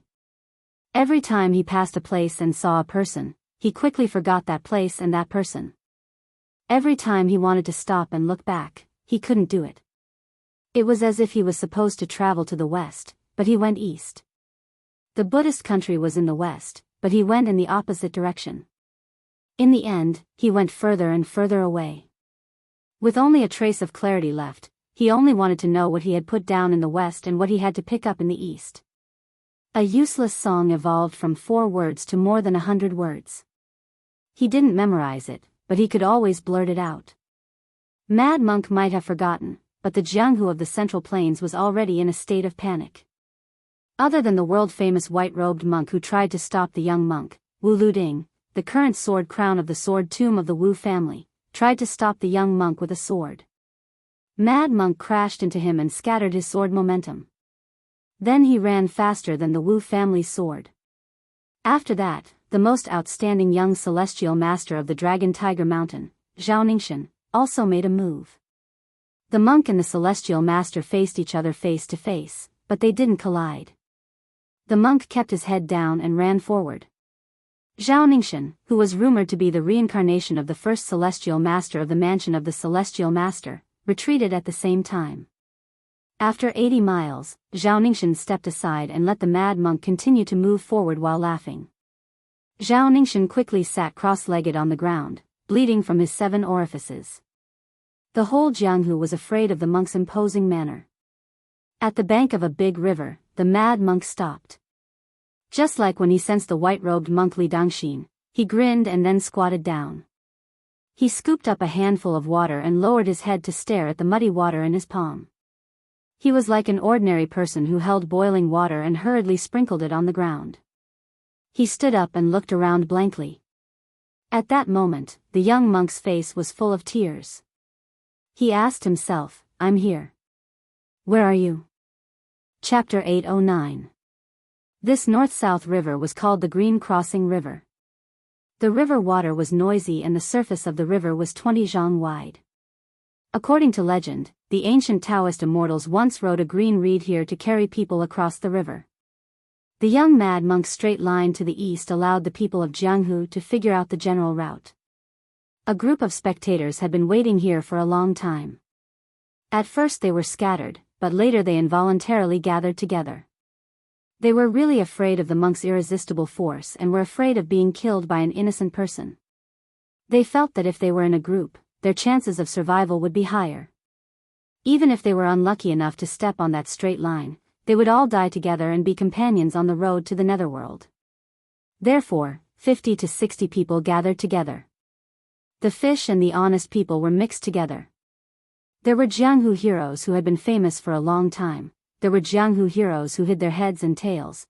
There were Jianghu heroes who had only just entered the Jianghu. There were nameless pawns who had entered the Jianghu, and there were also young heroines whose beauty made people drool. There were a few pairs of old enemies, but at this moment they did not have the time to draw their swords against each other, but they were all secretly on guard. Several popular heroines either approached the famous heroes with smiling faces to flatter them, or they were politely accosted by many Jianghu men with cold faces. In the present Jianghu, where people who carried bricks and fought street battles dared to call themselves Wuling people, it was like the Yellow River and the mud and sand. It was impossible to expect everyone to be as free and unrestrained as Dong Tai Li Chungang. A few years ago, there was a young talent who had a good reputation who threatened to imitate the ancient people and perform a feat similar to crossing the river on a reed. He really succeeded and won countless cheers at that time. It was a pity that within a few days, he was exposed by his Jianghu peers, saying that the reason he was able to step on the water and float across the river was because of an iron chain that hung a few feet below the surface of the river the night before. He had no choice but to retreat from Jianghu dejectedly. And this was where the brilliance of Jianghu lay. You would never be able to guess what kind of magnificent feat a true genius would achieve, and you would never be able to predict what kind of joke the next person would be. The sudden stop of the young monk, who had already made a name for himself, made those onlookers who thought that the useless monk would directly cross the river tremble. They were afraid that he would be like a pedestrian who saw an eyesore and would stretch out his foot to crush the nest of ants. However, what happened next not only relieved the onlookers, but also gave them a great surprise. They saw a stranger in white coming from the opposite bank of the Qingdu River. The stranger's vision was blurred, and it was hard to tell whether the stranger was a man or a woman. The stranger crossed the river, and the young monk just happened to come back to his senses after holding the water and looking at himself in the mirror. He tapped the ground with the tip of his foot and rushed to the river surface.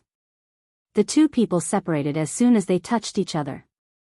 The mad monk, who had always been invincible, was actually stepped on by the man in white on his bald head. The man in white floated back to the east bank, and every time he stepped on the mud, there was a muffled sound.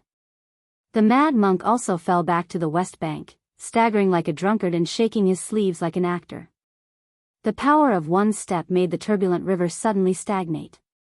It was not until the two people landed that the river regained its momentum. The young monk, whose kasaya was in tatters, did not hesitate to cross the river for the second time. The man in white also crossed the river to intercept him. This time, the man in white stomped hard on the monk's chest. The whole river under the two people shook. In the eyes of everyone, the man in white, whose face they finally recognized, was handsome and valiant. Of course, he was the immortal who had not appeared in the world. Although he looked young, he must have lived for hundreds of years. The useless monk, who was worthy of being called a devil and a Kasaya, was destined to be stronger than the immortal today. This time, the two sides, who were at the apex of the righteous and the evil, retreated to almost the same place as before. Looking from afar, it was impossible for the onlookers to notice the difference.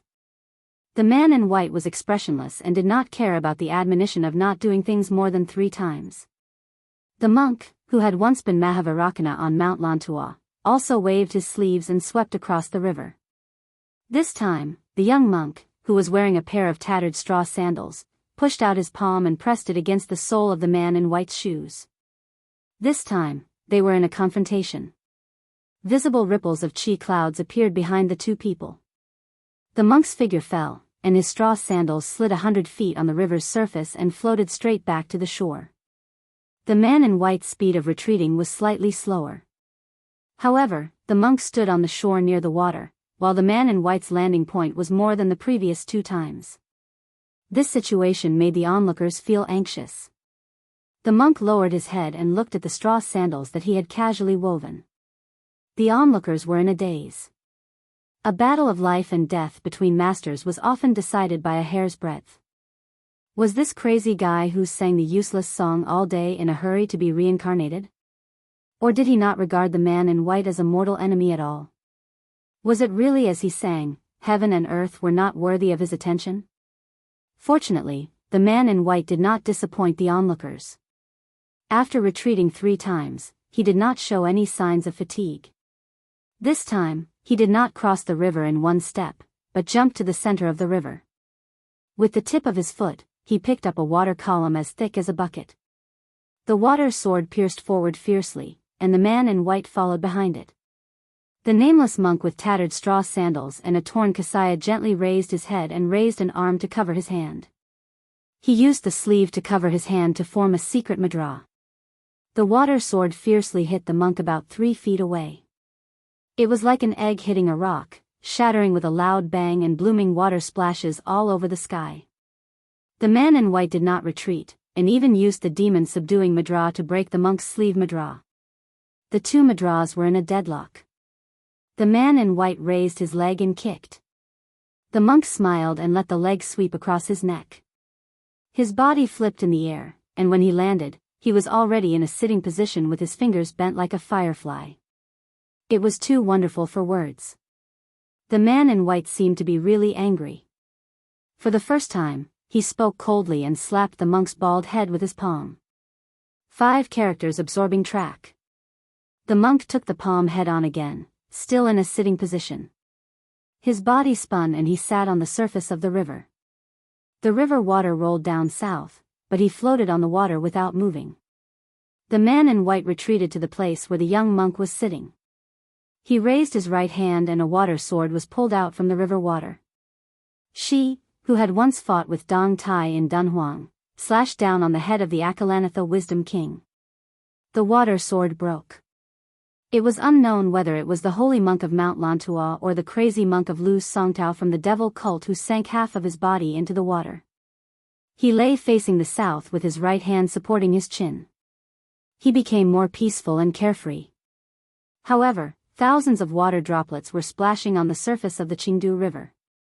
Perhaps because the spectators were too noisy, Luo Yang, who had killed her way to Beimang Empress and Tuoba in Beimang, waved her hand and splashed the water like arrows. 50 to 60 people would die on the spot without exception.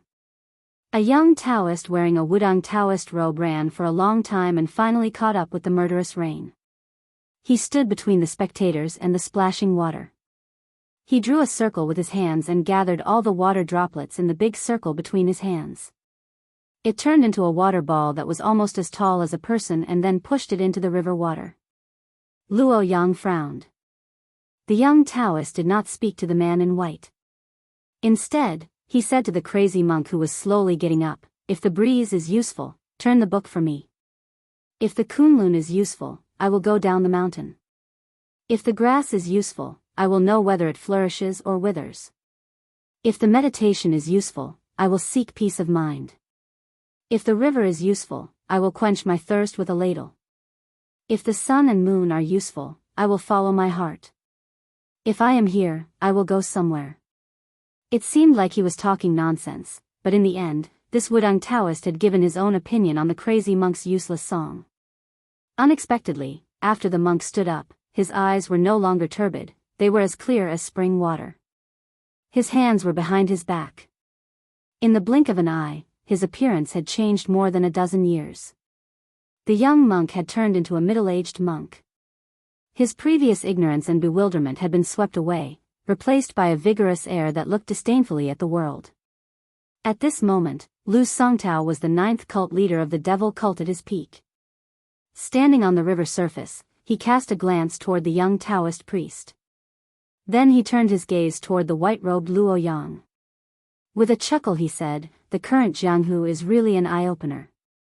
I remember at that time in the World Sword Forest, there was a sword immortal Wei Chao. He recklessly rode his sword to pursue the deer mountain and stabbed my abdomen. I returned the favor by stabbing his sword into his mouth. His body was hung on the top of the mountain. The number of enemies I implicated was really too many. But when I roamed the Jianghu for the last time, I rarely met an opponent who could be considered as my equal. That kind of Jianghu was lifeless. But now it is different." Luo Yang only responded with a cold laugh. Lu Songtao lowered his head to look at the Kasaya and fell into deep thought. Shaking his head, Lu Songtao raised his head and said with a laugh, "It doesn't matter if you can't figure it out. Since I clearly remember who I am, I can't come here in vain. I don't care who you are. Since you want to stop me, I don't know when I will lose my consciousness. How about we make a bet? Let's bet if I can make it 300 li to the east. If you lose, I will go to Zhulu Mountain. If I lose, you will be the cult leader of the devil cult after Lu Songtao." Luo Yang calmly said, "If you hide, don't talk about 300 li, you won't even be able to make it 30 li." Behind her, a big red fish with a carp's body and dragon's whiskers appeared. Lu Songtao laughed loudly and raised his hand to borrow a sword from the waist of a spectator. He held the sword horizontally across his chest and flicked his finger. The sound didn't come from in front of him but from the 9th heaven. The world only knows that Lu Songtao is a devil who willfully slaughters the innocent. He has always liked to kill people with his bare hands. Only one person knows the difference between Lu Songtao with a sword and without one. It's funny that in that generation of Jianghu, including Wei Chao and Wei Chao, there were at least 5 land immortals. After I came out of seclusion, none of them were worthy of Lu Songtao drawing his sword. Lu Songtao looked at Zhulu Mountain 300 li away, his gaze gentle and intoxicated. "You said you wanted to see the elegance of a sword immortal with your own eyes, so here I am. That time, I was late by 6 days. This time, I might be late by a whole 100 years." Chapter 8:10. Occasionally, a huge koi fish would jump out of the water and fall back into the river. The 50 or 60 Jianghu people who survived the disaster did not make a sound for a long time, even if they saw the man in white and the monk in gray leave. They were afraid of the unexpected disaster until the young Taoist turned around and bowed. When they heard that the Taoist called himself Li Yufu of Wudang, it was like thunder in their ears. After Wang Zhongluo and Hong Shixiang, the new chief of Wudang, Wang Zhongluo was recognized as a late bloomer. He gradually entered a good state in the cultivation of Tian Dao until he reached the big yellow court. As for the immortal Hong Shixiang, he rode a crane to Jiangnan, went to Dragon Tiger Mountain with a sword, and drove out of Tai and city. These were all mysterious deeds that even the immortals would envy. As the youngest chief in the history of Wudang Mountain, Li Yufu's future achievements might not be as high as Tian Men. Li Yufu looked elegant and had a high social status. He was easy to get along with people, which was the opposite of the arrogant Taoist of Dragon Tiger Mountain. While he was talking with someone, Li Yufu looked happy and apologized. He turned around and greeted a middle-aged Taoist who had landed on the bank of Green Crossing River. "Why are you here, Junior Uncle Wang?" Sword maniac Wang Xiaoping looked to the east and said seriously, "The killing intent of this crazy monk is too strong. It's like Lu's Songtao of the devil cult mentioned by Senior Brother Song. I want to confirm it. If it's really him, Wang Xianji is unwilling to leave the city, Deng Tai Yi has already gone out to the sea to visit the immortals, Chao Zhangqing is busy with the restoration of West Chu, Gu Jiantang, Chen Jibao, and the others are loyal officials of the imperial court, so they won't make a move. Li Dongxin has already made a move once, so he probably won't stop him again. Shangyin Academy is 260 miles ahead, so I have to come. Li Yufu said guiltily. Yufu overestimated himself and made martial uncle little Wang worry. Wang Xiaoping, who was also unapproachable on the mountain, smiled for the first time. He walked slowly along the bank of the river and said to the young chief beside him, "It's okay. This is the responsibility of Wudang Mountain." Back then, little junior brother said that ordinary martial artists strive to be alone in the world when they cultivate. However, for us Taoists, cultivation is like carrying a burden and climbing a mountain. That's why little junior brother can carry the martial Tao and the heavenly Tao with one shoulder. Sect leader, your foundation is not bad, you are similar to Xiao Shidi's, your temperament is even more similar to his. It's just that you need to think more about the true meaning of these words. Right now, Mount Wudang is flourishing with incense, almost catching up to the scene of several hundred years ago. Headmaster, the more you can't just raise your head and look at the people in the sky. After all, youngest Shidi's cultivation is indeed profound and unfathomable. But where the cultivation came from is even more important. Li Yufu said warmly, "Junior Wang, I will remember your words." The breeze on the river made Wang Xiaoping's simple and unadorned Taoist robes flutter in the wind, making her look even more like a swordsman. The sword maniac stopped in his tracks and said with a smile, "If junior apprentice brother listens to my nagging, he will definitely have to flatter him a little. Only then will he have the face to steal winter bamboo shoots from my purple bamboo forest. Otherwise, he will chop bamboo to make a fishing rod. Chief, you should learn more from your junior apprentice uncle's laziness and rashness. Although the heavy burden of Mount Wudang is on your shoulders, you can do whatever you want as long as you don't go against your heart. As martial uncles, we don't have great abilities.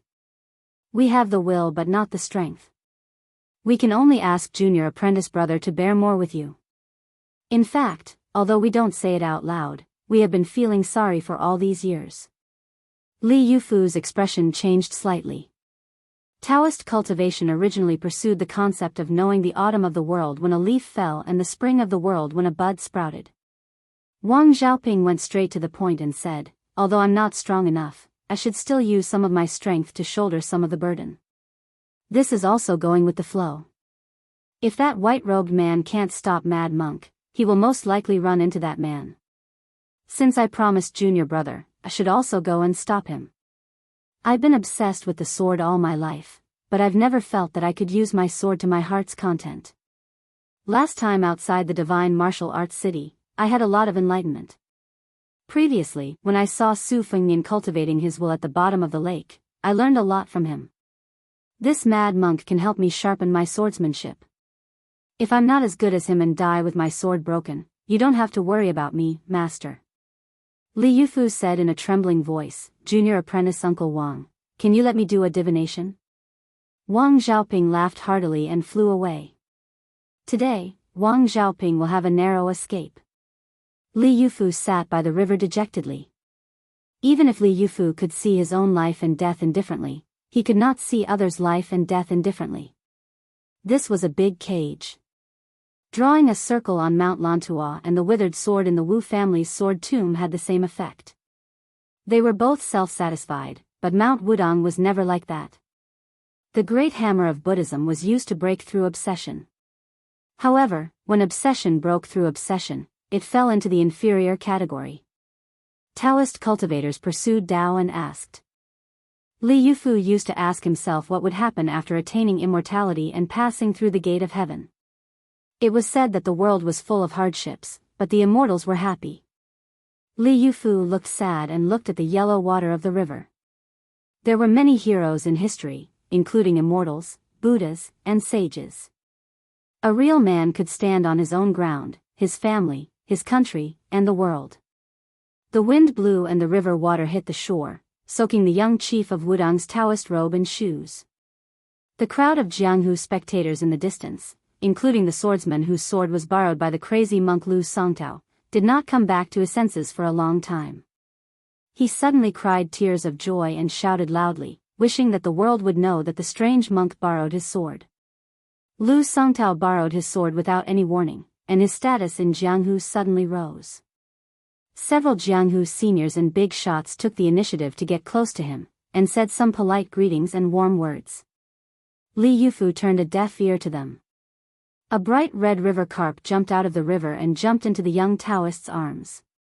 It really matched the couplet of a small Taoist temple on Mount Wudang. The heavenly design ginseng in the carp's arms was lively, and the man was free from worldly worries and comprehends coolness. Li Yufu held the carp and lowered his head to look at the lively carp in his arms. He was in a daze and suddenly smiled. "I'm Li Yufu. You and I are fated. I hope you won't be greedy and take the bait. If all things can really cultivate, I'll be able to cultivate. You and I should work together to cultivate Tao." Li Yufu held the carp with both hands and gently threw it into the river. "I hope we can meet again after hundreds of years." The computer beside Qingdu River was mysterious. The man and the carp made a promise of hundreds of years. The collision 30 miles away was full of the smell of blood. Chapter 8:11. Luo Yang, who took out a spiritual object from the mausoleum of the Emperor Qin, did not stop him once during the 30 miles journey. Instead, she directly landed 30 miles away from the Qingdu River. She wanted to kill him in one shot, which showed her arrogance as the #1 demon of Beimang. Mad monks swayed and ran all the way. Occasionally, there were a few passers-by who heard the useless song. When they looked up, they were already a few miles away. Luo Yang stood proudly with the long-bearded ichthyosaur circling around her leisurely. When the dragon wall flipped, she was stabbed in the heart by the bastard who thought he had succeeded and fell into the river channel. Little did he know that Luo Yang returned to the mausoleum that had not seen the light of day for 800 years. Previously, Su Fengnian only saw the first floor of the mausoleum and already felt that it was magnificent. Who knew that Luo Yang skillfully opened the mechanism and went down? There were countless talismans on the ground, which were the best work of the ancient necromancers. Even the current Qi cultivator gurus would sigh in admiration when they saw it. The two ichthyosaurs circled around a coffin for nearly 1,000 years. After Luo Yang left the mausoleum of the Emperor Qin under the Yellow River, she secretly went to the Arctic tundra. She just happened to catch the big fish of the North Sea transforming from the Kun to the Peng. Tuoba waited for dozens of years, but she still ruined half of the good thing. Tuoba once told the Empress in secret that when he took the weapon, it would be the day when hundreds of thousands of soldiers of Tuoba's personal army marched south. As a result, not to mention Tuoba Bodhisattva was enraged. Even the Empress, the Son of Heaven, who originally had high regard for Luo Yang, was enraged. For the spider web in Li Mixi's hand, not to mention 100 catchers and 30 butterflies were dispatched. Other than a section of willow, all the other 6 lifting poles and double cocoons were dispatched in full force. Li Mixi personally arranged all the details of the hunt and kill. Beheading Luo Yang was a must. Unfortunately, back then, Luo Yang had slaughtered his way to northern Mang's capital. That time, he had even slaughtered his way all the way to the border. He had even taken a detour midway to meet Li Mixi, who was protected by layers upon layers of armored cavalry, from afar. Luo Yang's actions, compared to Lu Songtao's roaming of the Jianghu 100 years ago, could be said to be in no way inferior. It was just that the Jianghu far away in Liang did not have the chance to hear about this secret history. Lu Songtao did not carry his sword. The long sword made of ordinary material floated in the air and walked side by side with him. One day, he would become an immortal swordsman of the land. It was said that there was nothing in the world that could not be used as a sword. However, when he really had a sword in his hand, regardless of whether it was a bamboo sword, a wooden sword, or an iron sword, they all had a completely different aura. Especially in a fight between people of the same realm, the difference between having a sword in hand and not having a sword in hand was even more incomparable. The sword was a spiritual object. Otherwise, the essence of the Wu family's sword would not be the Rui sword embryo. Even when a skilled swordsmith forged a sword, the Rui sword embryo was only the first layer. The Rui sword embryo was the most important part. It was unknown which senior had joked about the fight between experts. It was like two shrews dressed in silk clothes fighting. Both of them wanted to tear the other's clothes apart, but silk clothes were dense and sturdy. The reason why swordsmen could become a glamorous profession in Jianghu for thousands of years was because they had a pair of scissors in their hands. They could tear the clothes apart with half the effort. If they were bare-handed, they would first have to break the dense satin with their fists and loosen the threads. One of the 4 grandmasters of the previous generation, Fu Jianghongjia, was not in the 3 sections. However, he possessed the physique of the great Vajra realm and the comprehension of the celestial state. Furthermore, he wore a talisman armor. It was tantamount to wearing the thickest clothes in the world. The ferocity of Han Diaosi lay in his ability to peel silk from a cocoon. Not only could he tear a Vajra realm physique with his bare hands, he could also cut off the resonance between a celestial state expert and the world. For martial artists outside the 3 sects, there was no doubt that the 4 realms of first pin were ascending in order. The Xian finger was lower than the celestial state, and the difference was far greater than the Vajra finger and the Xian finger. There were many cases of people in the latter 2 realms killing each other. Han Diaosi was able to use the Xian finger to kill a celestial state expert, which made him comparable to Dong Tai's Xian finger. Unfortunately, after the death of Cat Man outside the Shenwu city, there was no one to inherit his cultivation method. It became a masterpiece. Regardless of Cat Man's character, it was regarded as the greatest flaw of the Xian finger in the world. When top experts, especially first pin experts, exchanged blows, there was a sense of cherishing life. Exchanging pointers was far more than fighting to the death. Luo Yang in white was obviously an exception who did not cherish the hard-won realm. Without exception, she fought against Tuoba under the eyes of the Empress of Beimang, fought against Dong Tai outside Dunhuang, fought against the former 4th in the world Hong Jingyan at the chess and sword music school, and fought against Tuoba on the back of the giant fish in the northernmost ice field. Without exception, all of them involved their opponents and forced them to fight to the death. This time was no exception. The 2 of them collided. Luo Yang allowed Lu Songtao's sword to pass through her palm. She slapped Lu Songtao's forehead with her palm. The 2 of them each retreated several zhang. Luo Yang's arm, which she used to block the sword, drooped and dripped blood incessantly. Lu Songtao was bleeding from his 7 orifices. He was not feeling well either. The long sword shattered. The spiritual aura of the dragonfish beside Luo Yang also collapsed. Luo Yang shot a glance at the middle-aged monk who was no longer crazy. She retreated and swept away. She said indifferently, "I'll take another blow from you 100 li away." Lu Songtao smiled and sucked in a breath. The blood flowed back into his orifices like a sword returning to its sheath. He took large strides forward, stepping over the scattered broken swords on the ground. He condensed a complete sword. This time, he held the sword in his hand. There was a city 100 li away. Luo Yang in white stood below the western city wall. The person came and the sword came. A sword aura as thick as a mountain peak. When Luo Yang stood still, she was already outside the eastern city wall. The city was forcibly torn into 2 halves by the sword aura and Luo Yang. The city wall was split. On this line, dust flew everywhere. A shopkeeper selling rouge and face powder stared with wide eyes at the messy shop that was split into 2 halves. Another shopkeeper was pretending to be cultured with a good friend in the backyard of a private house. They were boiling wine and enjoying the lake scenery. They saw the lake water churning, the courtyard wall breaking, and the pavilion collapsing with a loud bang. Everyone's mink hats were blown to the ground by the strong wind. They looked at each other in dismay. A young master who was strolling on the street with a servant fell into the ravine that appeared out of nowhere with his horse. The man and the horse howled. The servants thought they saw ghosts in broad daylight. They shrank back, not daring to go into the ravine to save people. Lu Songtao outside the western city wall laughed loudly. He ran forward along the crack in the wall. Destroying a city with one blow is not enough. Let's destroy a country with one blow. Luo Yang stroked the dragonfish's body that appeared out of thin air and smiled slightly. They entered the city again. Get out. She kicked Lu Songtao, who entered the city with her, back to the western city wall. Luo Yang stood still in the center of the city, her white clothes fluttering. Lu Songtao's body was bent like a bow outside the western city wall. He straightened his back and slowly stood still.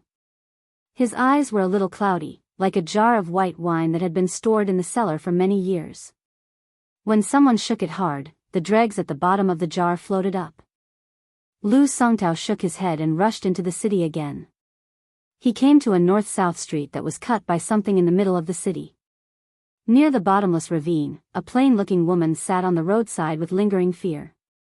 She looked around and found a small hairpin that fell to the ground from her hair. She was about to bend down to pick it up. She came from a small family and the hairpin was her favorite item that she had saved up for several months to buy. If she lost it, she would be distressed for a long time.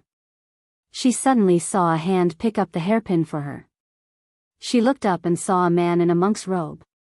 His cassock was tattered and he was so poor that he could not afford shoes. She was timid and shy. She blushed and did not know what to do. The monk smiled and handed the hairpin back to her. He whispered, "That year, she put her hairpin in my hair bun and made fun of me for having a small hairpin in my hair bun." The strange monk in the woman's eyes stood up and said blankly, "It's a pity that you are not her and I am not me." Lu Songtao, who was in a trance, exhaled a long breath and lowered his head. There was no sword in his hand. That year, he saw her too late and put her naked body in his arms. He took off his clothes and wrapped her up, then carried her back to Zhulu. Lu Songtao tore off one of his sleeves and shook his wrist. A sword appeared in his hand. He smiled at the woman and said, "Take a look at this sword for her." The woman, who had never experienced such a thrilling scene, was frightened. She nodded blankly and was about to cry. Lu Songtao's face was full of tears. He said with a hoarse voice, "That year, the three of us were free and unfettered in Jianghu. Zhao Huangchao betrayed you but not the country. You betrayed Lu Songtao. Lu Songtao betrayed Zhulu Mountain but not you." Chapter 8:12. Lu Songtao raised his arm and lifted his sword. His two fingers on his other hand gently brushed the sword with a determined gaze. In the city, Luo Yang broke off a strand of dragon whisker from a dragonfish. She twirled her fingers and the dragon whisker wrapped around her arm. It was obvious that even she did not have much confidence in blocking the sword with her bare hands. At this moment, a person appeared at the end of the street where Lu Songtao was standing. He dashed into the city and slowed down when he saw the gray-robed monk. He walked forward slowly and stopped 10 feet away from him. He sneered, "Is it really the devil cult leader Lu Songtao? Why are you getting worse and worse? What kind of hero are you to compete with a woman?" Lu Songtao, who originally did not want to pay attention to the uninvited guest, turned his head. The young master had an indescribable charm. His hands were in his sleeves and he was as handsome as a tree in the wind. Behind him, there was a majestic man escorting him. Lu Songtao smiled. What was going on with the Jianghu today? Why were the talents of the Jianghu sprouting like bamboo shoots after the rain?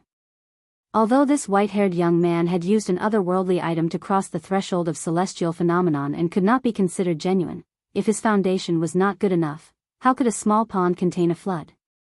The man behind the white-haired young man was not to be underestimated. Together with the Wudang Taoist who spoke at the riverbank, Lu Songtao could not help but sigh.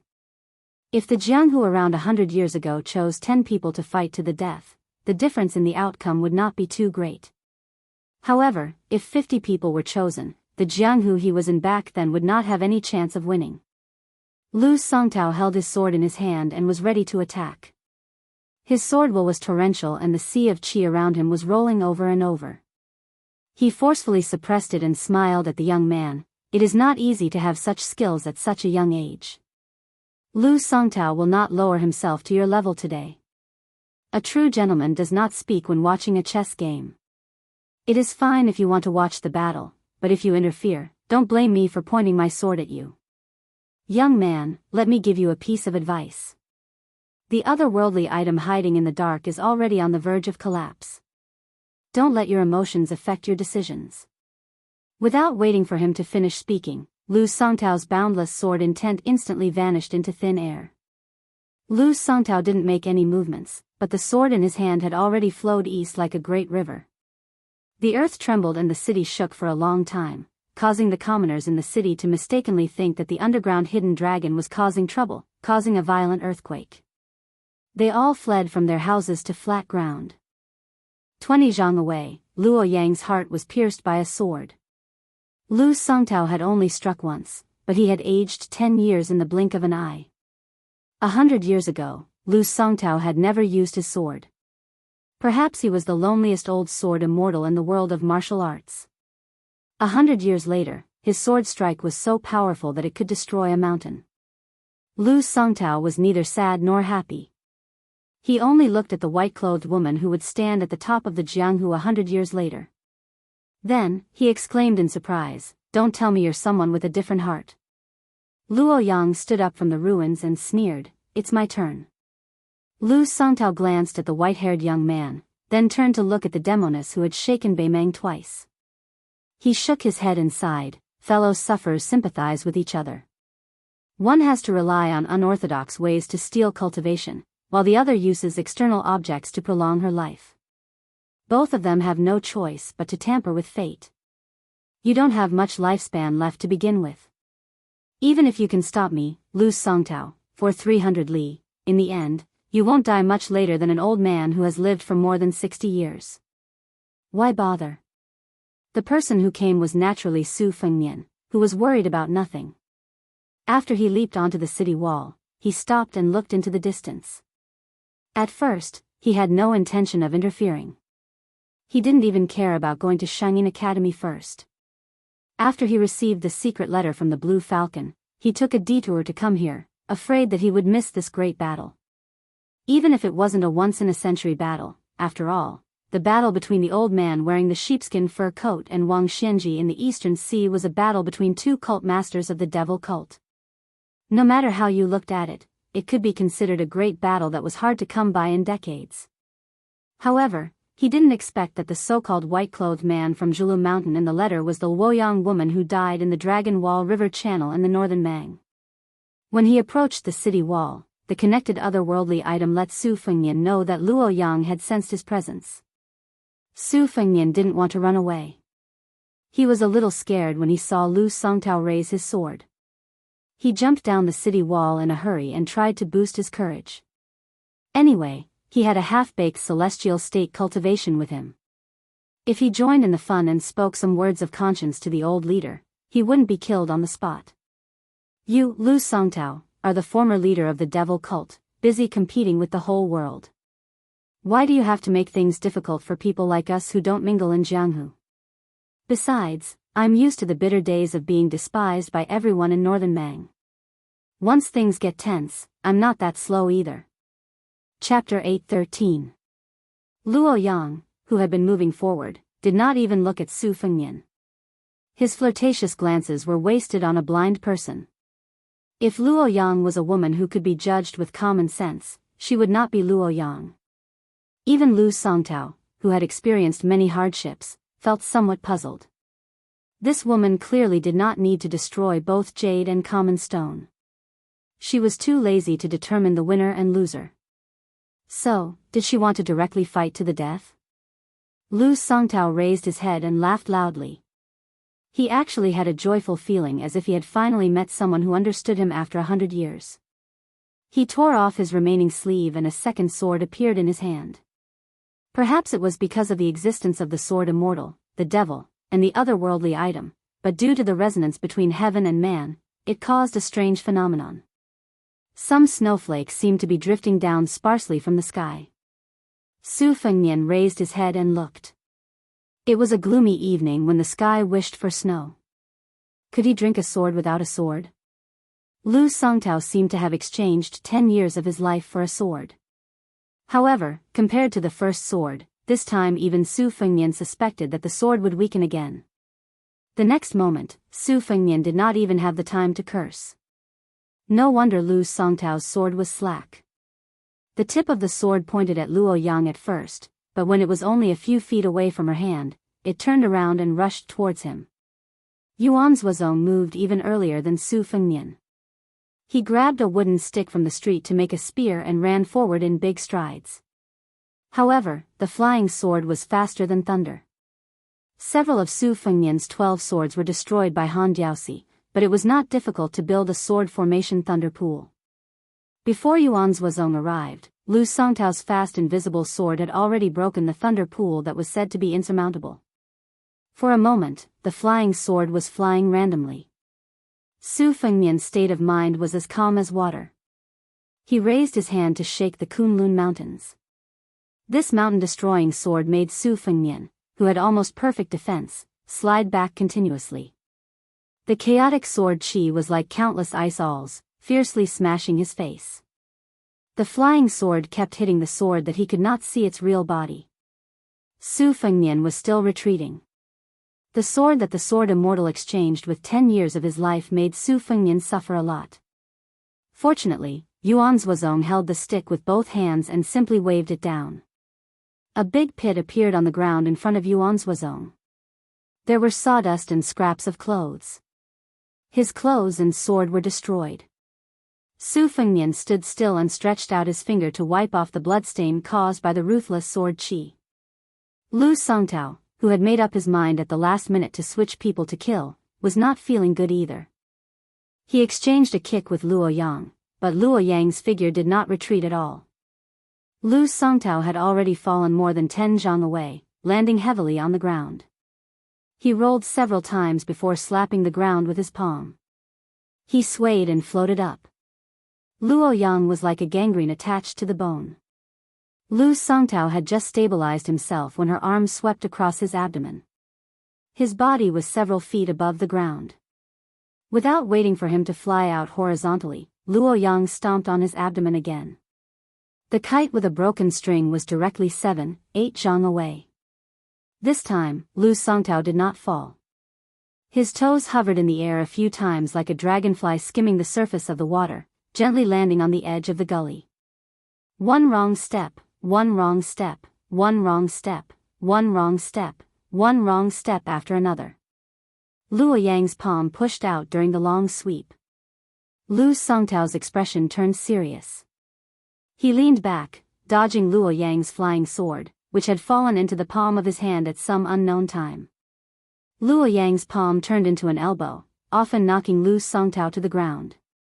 With a kick, Lu Songtao directly crashed into a distant wall. When he stood up from the dust, the corner of his mouth was oozing with a ghastly black clot of blood. He smiled freely. With 2 fingers, he cut open his abdomen.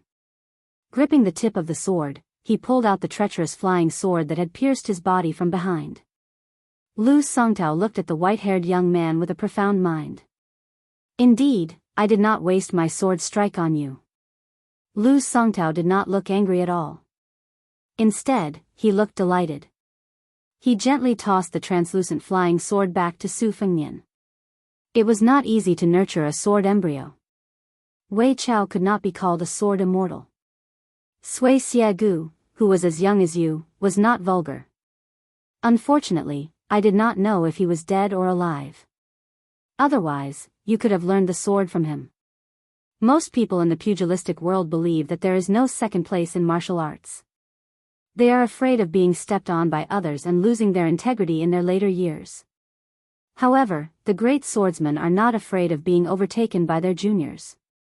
They are only afraid that the swordsman's legacy will deteriorate from generation to generation.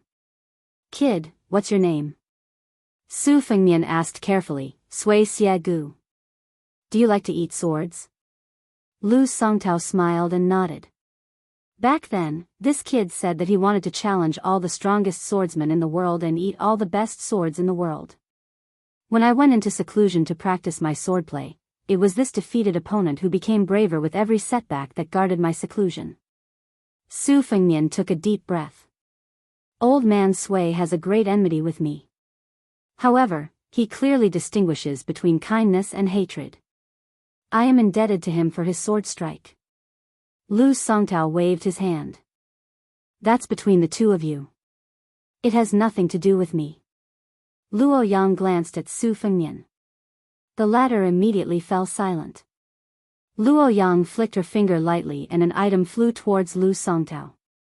The latter caught the item with a complicated expression. He asked softly, "It's you? How is that possible?" Luo Yang was expressionless. Lu Songtao, who had originally planned to fight to the death, sighed and flicked the item back. He had a strange expression. So what if I see him? He won't be that person anymore. Luo Yang's expression was still cold. If there's nothing else, then get lost. Lu Songtao clutched his stomach and laughed. Then, he disappeared in a flash. As he left the city and headed east, this demon who had stirred up a reign of terror 100 years ago muttered to himself, "So there's someone more foolish than me." Luo Yang put on a fake smile and stared at Su Fengnian. "Woman? You really hold a grudge. Why don't you say that I took Lu Songtao's sword strike for you for no reason?" Su Fengnian was thinking about how to escape when Luo Yang opened her mouth and said with a smile, "The Yellow River Strike. This little girl will engrave it in her heart." Su Fengnian's hair stood on end when he heard the words, "little girl."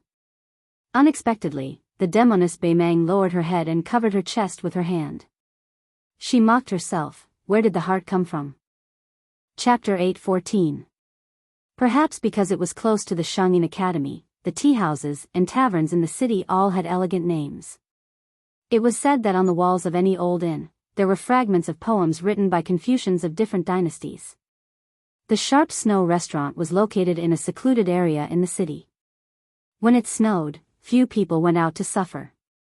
Plus, there was an unknown natural disaster or man-made disaster in the city, so the business was naturally bleak.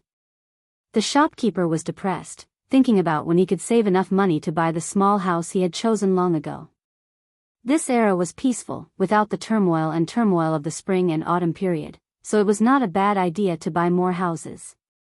His wife always complained that the dowry he prepared for his daughter was too little and could not support their reputation. Compared with the neighboring Song family, the shopkeeper was too far behind. As the head of the family, although he worked hard all year round to make a living, he could not say much.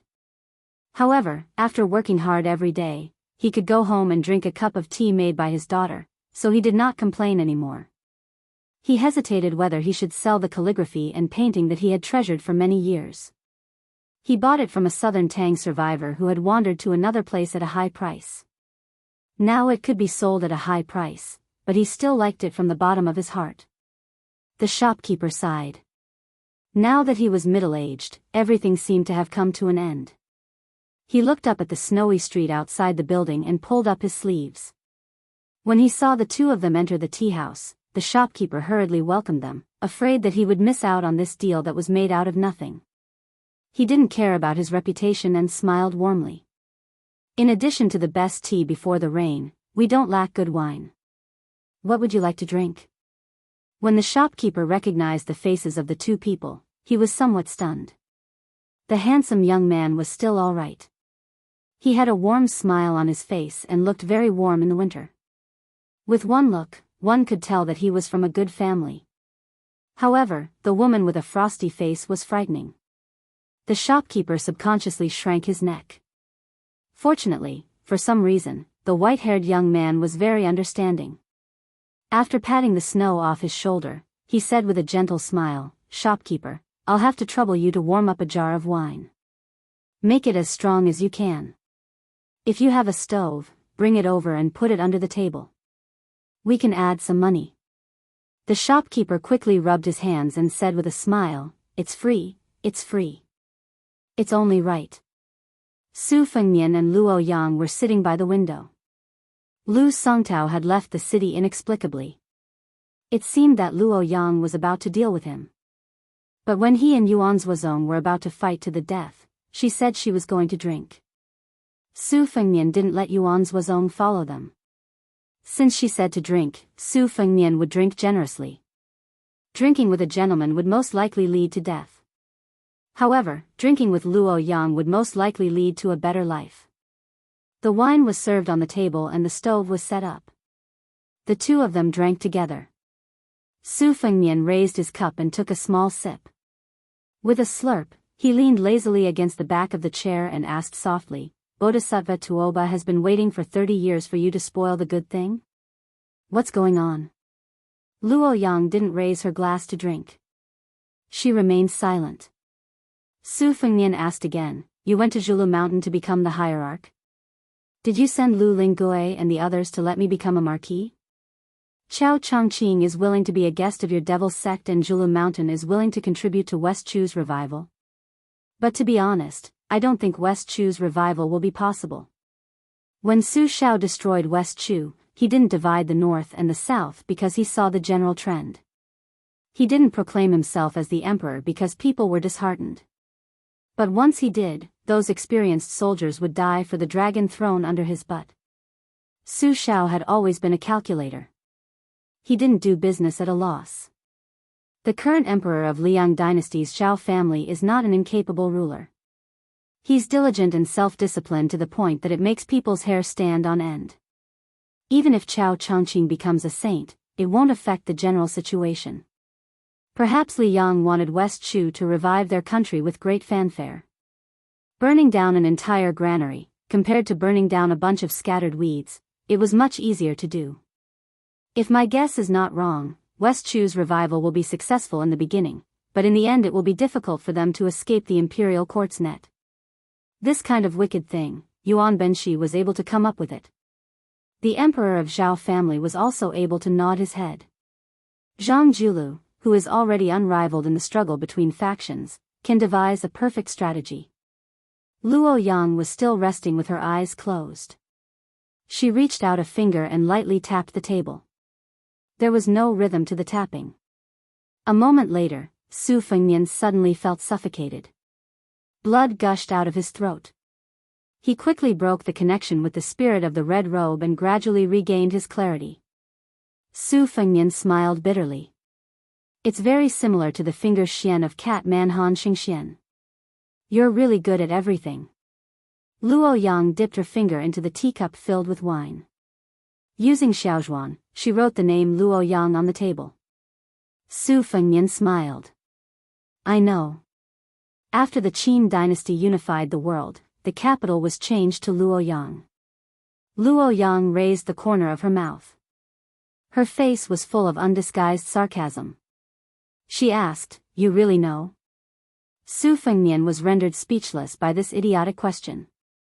However, this demoness in front of him had fought with the new number 2 ranked Bodhisattva Tuoba and the number 3 ranked new sword god Deng Teya. She had even dragged down the number 4 ranked Hong Jingyan. Today, she had even fought with Lu Songtao head-on. In the future, she would most likely have to fight with that old bastard in Martial Emperor City. Could it be that she would only stop after she had beaten up all the top 10 martial artists? How domineering of a madwoman was she? Su Fengnian lamented in his heart. Why did he have to meet her in Beimang? Where did the pure and innocent Huang Baozhuang from the city wall go? Su Fengnian voiced the question that had been puzzling him the most recently. Zhulu Mountain appeared at the end of the Qin dynasty. As the old saying goes, when Qin lost its deer, the world chased after it. Could it be that this Zhulu Mountain, which evolved into a demonic sect in later years, is a remnant of the Qin dynasty, just like the Beimang princess tomb? Luo Yang laughed wantonly. Remnant of the Qin dynasty, this comment really hits the nail on the head. Su Fengnian laughed with no sincerity. Luo Yang was too lazy to pay attention to him. She said, Lu Songtao was not nailed to the Dragon Lake by the Dragon Tiger Mountain using the heavenly power of several generations of ancestors. Instead, he went to Lantua Mountain to shave his hair and become a monk. He hid there for nearly 100 years. He should have let go of the tragedy of the past. Logically speaking, he should have put down the butcher's knife and become a Buddha, occupying a place in the Buddhist kingdom of the West. However, for some reason, he was possessed by the devil. Lantua Mountain, which is known for its strict discipline, let him go. Even Li Xiaoxin, the Buddha of the Central Plains, did not try to stop him. This is even more against common sense. Lu Songtao, who is not a monk, or Lantua Mountain scheme, may achieve the same goal through different means. Su Fengnian asked tentatively, "You are telling me this because you still want to drag me to Zhula Mountain?" Luo Yang did not admit or deny it. She was speaking in riddles. Su Fengnian was honest with her. "As long as you are not in a hurry to kill me." Luo Yang took a sip of wine. Her eyes were playful. "You can even kill Han Diaosi, one of the 3 great devils of the spring and autumn period. Do you think you can't kill me? If there is a first time, there will be a second time. With your cold temperament, if you don't kill me on the Yellow River, you will not be able to sleep well." Su Fengnian laughed as he poured the wine. "I was lucky that the killer cat did not eat the sword of the great ancestor of the sword sect, Sui Xiegu. I was the one who was killed by Han Diaosi. Killing a celestial being like you? I have nothing better to do. As long as you don't settle old scores with me, to be honest, I don't mind going to Zhulu Mountain to be a nominal marquis. But let me say this first. I will not meddle in the restoration of West Chu. I admire Chao Changqing from the bottom of my heart. But one thing is another. I don't even have a good grasp of the land in Bailiang. I don't have the ambition and ability to fight for the world." Luo Yang showed an impatient expression. She spun the porcelain cup with 2 fingers and sneered. Lu Songtao was right about one thing. The wine was still warm, but the atmosphere could not be any colder. Su Fengnian saw that she did not want to say more. He quietly drank a few cups of wine, paid the waiter and left the tea house of sharp snow. Luo Yang did not stop him. She dipped her hand in the wine and wrote 2 words on the table. Qin. Su. Luo Yang said calmly, "So it's all 3 of them. He doesn't know anything, and she knows everything. It was not like this originally. This devil did something that no one would have guessed." She put her chin on the table and closed her eyes. She looked like a tired ordinary woman who could not wait for the person she liked for a long time. Chapter 8:15. There is one more chapter. P.S. A new WeChat public platform has been opened. Go to Sina Weibo and scan the QR code or search Fenghua 1985. There are several book giveaways. It was a windy and snowy night. Su Fengnian stood at the door. There were no pedestrians on the street paved with bluestones. He held his hands and breathed in the air. It was full of the smell of alcohol. Seeing Su Fengnian come out of Jinshue tea house safe and sound, Yuan Zuozong, who was already the commander of Bailiang cavalry, was relieved. They looked at each other and smiled. Su Fengnian and Yuan Zuozong sat in the carriage. They had to leave the city before the gate was closed. This time, they hurried to watch the battle without any worries. Great ancestor Gu, Huang Shang, and others had secretly rushed to Bailiang under the arrangement of Chu Lushan. It was said that the quarry mountain was almost uprooted from the ground. There were only some unaffiliated artists left. These people were lucky to occupy the place. As for the departure of Su Zhan, Zhou Qinghu and others, Su Fengnian did not care. But the young man, Li Huai, was said to insist on going north with Huang Shang to see the scenery of the frontier fortress. He did not travel far because his parents were dead. Since his parents were not in this world, this young man would not have to worry about his family. Therefore, Su Fengnian did not stop him. In the carriage, Yuan Zuozong wanted to say something but stopped on second thought. Su Fengnian didn't regard him as an outsider and told him the general situation. Yuan Zuozong was amazed after hearing it. He didn't expect Lu Songtao's identity to be so shocking. Not only was he the former hierarch of the devil cult, but he was also an eminent monk who should have reached the Buddha realm on Mount Lantua. Lu Songtao vividly proved that the devil Buddha could be created and destroyed with a single thought. However, what surprised Yuan Zuozong more was that White Luo Yang, the first devil of Beimang, came to Liangjiang Lake to be the 10th hierarch of Mount Zhulu. The result was a battle of 90. It was really unpredictable.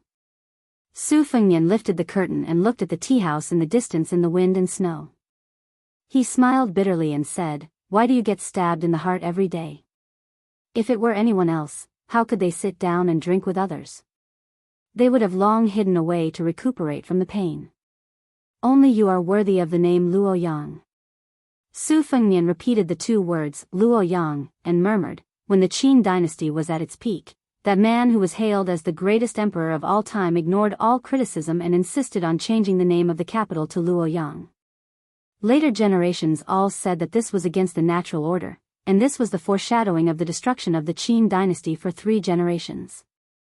Afterwards, for a woman whose name was not recorded in the annals of history, he lit 1,800 fire beacons, causing him to be viewed as extremely muddle-headed. No one knew what kind of beauty could make Great Qin's emperor do such a thing. One woman accompanied him to conquer the world, and the other woman buried the world. If I were born 800 years ago, I would really like to ask that Emperor Qin face to face which one he loved more, his new lover and his old lover. Yuan Zhuozong laughed and did not answer. Yuan Baixiong, who was as famous as Lu Xingxiang in the spring and autumn period, had never had any woman whom he loved. It seemed that he had never been troubled by love. Outside the window, a falcon flew towards the curtain. Su Fengnian lifted the curtain with a smile and untied the narrow bamboo joint from the falcon's claws, allowing the falcon to fly away. After reading the secret letter, he frowned and said worriedly, "I don't know what happened to Wang Xiaoping. She fought with Lu Songtao and exchanged swords with him. This Taoism's first talisman sword seemed to be badly injured. Fortunately, Lu Songtao did not kill her. Instead, he took Wang Xiaoping and went to the east together. I don't think this is mutual appreciation. Even if it is temporary, Lu Songtao is crazy. Now that Wudang Mountain finally has Wang Xiaoping after the bull rider, she may be killed by Lu Songtao. But how can I stop them?" Yuan Zhuozong shook his head and said, "You can't stop them, and you don't have to. Whether Wang Xiaoping lives or dies, it is up to fate. One is crazy, and the other is a fool. Maybe this is a fated encounter." Senior Li Chungang had Dong Tai to take over his sword. Lu Songtao, who has quietly become a swordsman on land 100 years ago, may also want a newcomer in Jianghu to take over his sword. To be honest, I used to use a saber instead of a sword in military battles. Otherwise, I may be a swordsman now. The reason why the way of the sword can stand tall in Jianghu for thousands of years and stand alone to compete with the sages of the 3 sects does have its own unique charm. Your Highness, it is a pity that you don't practice swordsmanship. Su Fengnian said with self-mockery, "You can't be distracted when practicing swordsmanship. I don't dare to practice it at all. If I give up halfway, I will be scolded and laughed to death." Yuan Zhuozong didn't speak anymore. He didn't want to get involved in such personal affairs. There were so many outstanding generals in Beiliang. He was afraid that he was the one who didn't know how to form cliques and pursue personal interests. Even Xia of Beiliang didn't dare to compete with Yuan Zhuozong on this point, let alone Zhong Hongwu and Yan Wenluan, who had made great contributions for many years. But the more so, when Yuan Zhuozong took over Zhong Hongwu's cavalry alone, no one dared to make trouble. The trap set by Su Beiji and Chen Shiliang for Zhong Hongwu fell through. Zhong Hongwu, who had taken off his armor and returned to his farm, was unusually well behaved. Su Fengnian didn't know whether to laugh or cry. He could only sigh that Yuan Zhuozong was too domineering. Chu Lushan was the governor-general of Beiliang, who was only under the governor and administrator of Beiliang. It was said that many people were ready to make trouble in private. This was probably an unintentional willow growing in shade. Chen Shiliang, who was vaguely the chief aide after Li Yishan in Mount Qingliang, had several social engagements with Chu Lushan recently. However, Su Beiji, who was born in a rich family, was the opposite and had a good relationship with many poor people. A domestic carp and a wild carp. Were they secretly competing to see who could jump the dragon gate first? Su Fengnian touched his forehead. Even an upright official couldn't solve a family dispute. It was a headache. When Yuan Zhuozong raised his hand, he caught a glimpse of a few red ropes which were like vivid red snakes lingering around His Highness's arm. Yuan Zhuozong smiled knowingly. The falling snow was like cotton. Outside the curtain, the teenager was humming a useless song which had been spread all over the country. It was just that he was out of tune. Chapter 8:16. Shangyin Academy was a beautiful place, but many people did not know that the academy that had lasted for thousands of years was actually a private school. The rulers who had controlled the Shangyin Academy for generations, whether they were wise or foolish rulers, had never tried to interfere with the Shangyin Academy. Perhaps they had made some small moves, but in the end, they were all unsuccessful. Shangyin Academy had always been outside of the imperial court.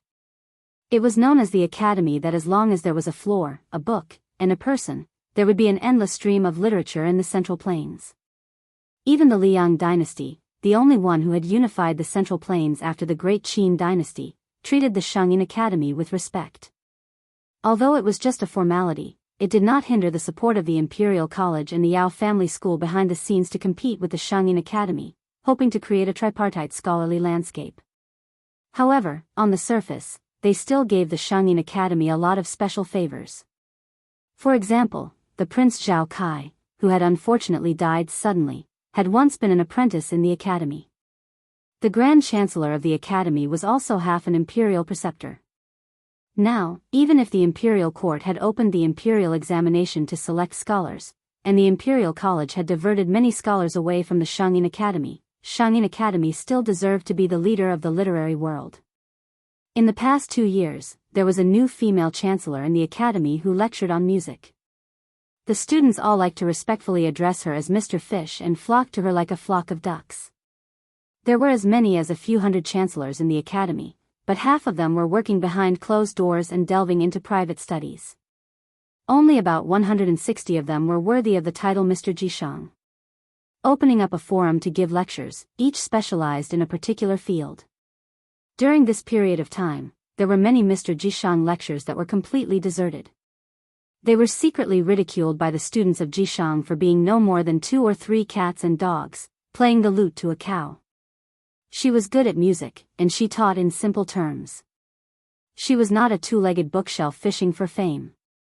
It was rumored that her father was a pillar of the Shangyin Academy, and her mother was a female sword attendant who was highly praised by the late emperor of West Chu. After the destruction of West Chu, it was reasonable for a woman with a desolate background to seek shelter in the academy. In addition, she was so beautiful and talented. Naturally, people admired her knowledge, adored her appearance, and pitied her family background. In the past 2 years, many students had been thinking about her day and night and were intoxicated with her. A gentle and graceful snowfall came unexpectedly. The snowflakes were not big, and they were timid and gentle. Compared to the majestic snow in early winter, it was much more pleasant. Today, Teacher Yu said that she wanted to admire the snow, so classes were suspended for the day. This greatly disappointed the students who had come because of her reputation. The academy was built along the mountain, and there were 3 independent lakes that were not connected to each other. The Lotus Lake adjacent to teacher Su Weisheng's small building had always been a forbidden area. After the building was empty, no one cared about it. Many small boats were tied to the shore of the fearless lake for the scholars to paddle across the lake. On the small boats, there was a stove for cooking wine and admiring the snow. It was a delightful thing, but with so many small boats, it was like the end of a chessboard. There were many chess pieces densely packed, and the beautiful thing was not as wonderful as expected. The other small and exquisite Buddha's Palm Lake was cold and cheerless. This was because the lake was privately owned. Even the rich students had the money to buy a pig's head, but they did not have the ability to enter the temple to burn incense. They could only look at the lake from afar and sigh. Within 100 feet of the shore of the Buddha's Palm Lake, unrelated people were not allowed to enter. At this moment, in the lakeside pavilion sat a beautiful woman holding a white cat. Her appearance was charming and enchanting, but her temperament was cold and distant, which made people want to conquer her even more. The woman was wrapped in a white fox fur coat that was worth thousands of gold pieces. The slightly bloated white cat was lazily nestled in the fox fur coat on her chest, yawning. It was very lovable. Inside and outside the pavilion, there were 7 or 8 young children playing around. They were all children of the Ji Shang teachers who had settled down and taught in the academy for many years. The owner of the Buddha's Palm Lake was lenient towards these naive children and never refused them to play by the lake. There were many speculations about this mysterious owner of the Buddha's Palm Lake. Some said that it was bought by the Southern Tang imperial family with a large sum of money. Some said that it was the ancestral property of the Grand Preceptor of West Chu, Sun Shiji, and some even said that it was the private property of the descendants of the Great Qin dynasty. There were many different opinions. As for why the Buddha's Palm Lake was named so strangely, there were also many interesting theories. The woman in the white fox fur coat who was holding the cat looked cold and suddenly smiled sweetly. She saw a little girl with goat horns who seemed to have been hit in the face by a boy who had a strong hand during a snowball fight. In a fit of anger, she rushed forward and kicked the boy who was laughing complacently. The boy, who had grown up with her childhood sweetheart, was directly thrown to the ground. The girl with goat horns was still angry. Seeing him struggling to get up, she slapped him to the ground again. The boy was stunned for a moment, then sat on the ground and cried loudly. The girl stood with her hands on her hips and looked around aggressively. She had the aura of a heroine who was invincible and lonely. The woman in the pavilion looked blurred and smiled softly. So lonely. Outside the pavilion, there was a comfortable voice that could naturally make women feel warm and comfortable. Mr. Fish can also feel lonely. The woman rubbed the white cat's head and frowned. When she turned her head, her smile had already disappeared. She saw a handsome face that was not unfamiliar to her. Qi Shens was a young man whose name was given by his father. He was from the old West Chu.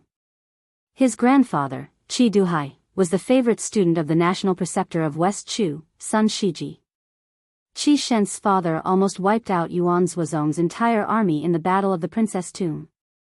Unfortunately, that battle was suspected to be an unfair victory. In the whole chess game, he still dragged down the general trend of West Chu. Later, in the Battle of the West Wall, this general died in battle. When his horse died, he dismounted from his horse and fought with it. He was stabbed dozens of times by Bailiang. In the Shangyin Academy, the orphans of West Chu were always superior. Qi Shens had such a prominent and tragic family background, and he lived up to his family's teachings. When he was young, he was praised by Sun Shiji as a child prodigy. Everyone in the Shangyin Academy knew that he was determined to win Mr. Fish, who was also from West Chu. Most people were happy to see it happen. The woman in the fox fur coat smiled politely and did not say anything. Qi Shen smiled and walked into the pavilion. He did not sit down but leaned against the pavilion pillar with a smile. He did not look at indecent things. He did not stop at the woman but looked up at the lake. In the eyes of ordinary girls, he was very unrestrained. There was an ancient tablet erected beside the Buddha's Palm Lake. It was the Xiaozhuan of the Great Qin dynasty. A white-haired young man who had sneaked into the Shangyin Academy squatted in front of the tablet. He reached out to wipe away the snow, revealing 10 mottled words. Buddha's palm, the 5 fingers are the 5 sacred mountains. Most of the children were lively and lively. They could not stay still and immediately noticed this stranger. The heroine with the goat horn who had kicked and punched the boy ran over, followed by a few playmates who were waving flags and cheering for her. The white-haired young man in white just happened to stand up and stretch. They looked at each other and stared at each other. The little girl looked vigilant and asked fiercely, "Who are you? What right do you have to come to the Buddha's Palm Lake?" At the pavilion, Qi Shens also saw this scene and shook his head helplessly. He felt that the slender stranger was really a rascal. He did not know what he said, but the little girl in front of him was so angry that she punched and kicked him. The man bent down and reached out to touch the head of the goat horn girl. Such a childish young man, even if his hair turned white, what could he do? In the end, the bastard's loud shouts made the cultured and elegant Qi Shen so angry that smoke almost came out of his 7 orifices. Yu Yue, how did our child grow so big in the blink of an eye? This child asked me who I was and I said that I was her father. Then she hit me. How did you teach your child? Chapter 8:17. If Qi Shens was the kind of person who would destroy his manners in a fit of anger, then he wouldn't be able to enjoy such a high reputation in Shangyin Academy. The descendants of the Qi family were generals in West Chu, charging into enemy lines without fear of death. As civil officials, they were able to do as they pleased, and in the blink of an eye, they had become good-natured gentlemen. This was probably the secret of how the Qi family was able to prosper in West Chu. Qi Shen's face was like jade, and there was a long sword hanging at his waist. It was normal for scholars to carry swords in the academy. There were even some comical students who carried large axes even though they clearly didn't have the strength to truss up a chicken. Shangyin Academy had always been lax about this. As long as they didn't use weapons to hurt people, they wouldn't stop them even if they carried all kinds of weapons in one go. But generally speaking, Jixia scholars still carried swords. Qi Shens watched as the man slowly walked over. Along the way, the goat-horned girl held a grudge and kept throwing snowballs at him. This guy wasn't angry at all, and allowed the snowballs to shatter on his body. As he approached the pavilion, he reached out his hand to pat the snow off his body, shook his head, and scraped his boots against the edge of the steps, as if he was afraid that people wouldn't know that he was an ignorant and incompetent scoundrel. The goat-horned girl was still nagging. The snow outside the pavilion was getting thicker, and she used all her strength to roll out a large snowball that she could hold with both hands. She wanted to give this detestable scoundrel a fatal blow, but because she ran too fast, the snowball was too heavy, and the steps were slippery. She staggered and was about to fall on the steps.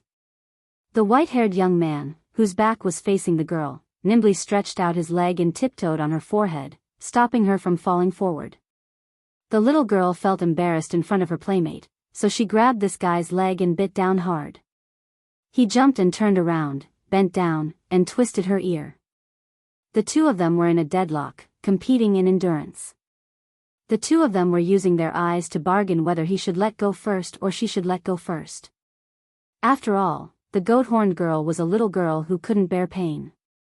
Her eyes were filled with tears, and she surrendered first. However, she was still pinched by this scoundrel who was only old but not virtuous. The little girl was heartbroken. She cried as if her innocence had been sullied by a flower thief. The naturally charming woman in fox fur put down the white cat and stood up to hug her, and only then did she feel a little better. Qi Shen sighed in his heart. It was too ridiculous that he was jealous of this country bumpkin. However, he was still a little angry at this person's rude words. Qi Shen's to ask calmly, what are real man's words? Unexpectedly, that bastard opened his mouth with a smile and hurled insults at him. I can beat up 500 elegant gentlemen like you with one hand.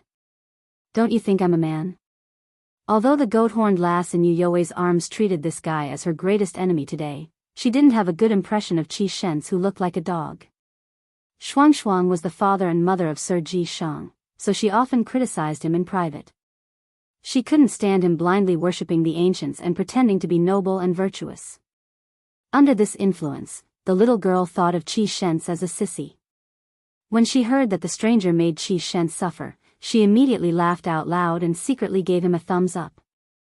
It went without saying that they were enemies, but if you really dared to teach this Qi guy a lesson, this heroine would definitely clap her hands and cheer for you. Qi Shen smiled freely. When an ordinary man gets angry, it'll only cause blood to splatter on the spot. This kind of quick revenge is of no help to the affairs of the country or the world. That person still used the vulgar words of a scoundrel. We're the only two men in the pavilion. This old man can break your 3 legs with one slap. How can you talk about strategizing thousands of li away? The goat-horned lass looked up and asked softly, Big sister I've heard of a 3-legged toad. How come there's a 3-legged man? Yu Yue rubbed her little head and shook her head without saying anything. Qi Shen's finger secretly stroked the hilt of his sword. He smiled warmly and said, This young master can really beat 500 Qi Shens with one hand? That person's expression turned serious. He asked in a low voice, You're Qi Shens? Qi Shens, who didn't look at Yu Yue, smirked. He finally showed the innate arrogance of a prince of a wealthy clan. In front of outsiders, he had to maintain the demeanor of a gentleman taught by a saint. In front of this idiot, he might continue to provoke him if he only showed respect and humility. Qi Shens had always been good at finding the right remedy for a problem. He knew that this kind of half-baked scion with shaky foundations would be arrogant just because they had a little money and power. They only knew how to bully the weak and fear the strong. They wouldn't remember if they didn't suffer the pain. Qi Shens was able to be like a fish in water in Shangyin Academy and become friends with many Ji Shang teachers despite the difference in age. Other than his own talent and knowledge, the Qi family was still thriving even after the collapse of West Chu. The foundation of aristocratic clans was that they wouldn't fall in the face of the wind. Regardless of the rise and fall of the dynasty, they would still do their own research. The emperors and kings would still have to treat the wise with respect. Most of the top 10 wealthy clans of the spring and autumn period had withered because they were too tall and attracted too much wind. Su Shao, that crippled butcher, was too ruthless. The Qi family, which was just a step or two away from becoming a top wealthy clan, had a much more unique advantage. They couldn't become a bird out of the forest, but they also wouldn't be ignored by the new dynasty. Qi Shens knew his own limitations. You can ignore me and say that I'm pretentious because I'm jealous, but you can't ignore the Qi family behind me. He didn't expect that the guy would immediately break his facade as soon as he spoke seriously. You're called Qi Shens? This is the first time I've heard of you. The name is pretty good, but you're not. The goat-horned girl originally thought that it was another person who wanted to curry favor with the rich and powerful. She was very disappointed, but when she heard this, she couldn't help but hold her stomach and laugh. She wanted to see the world in chaos. Her petite body rolled around happily in Yu Yue's arms. Chapter 8:18.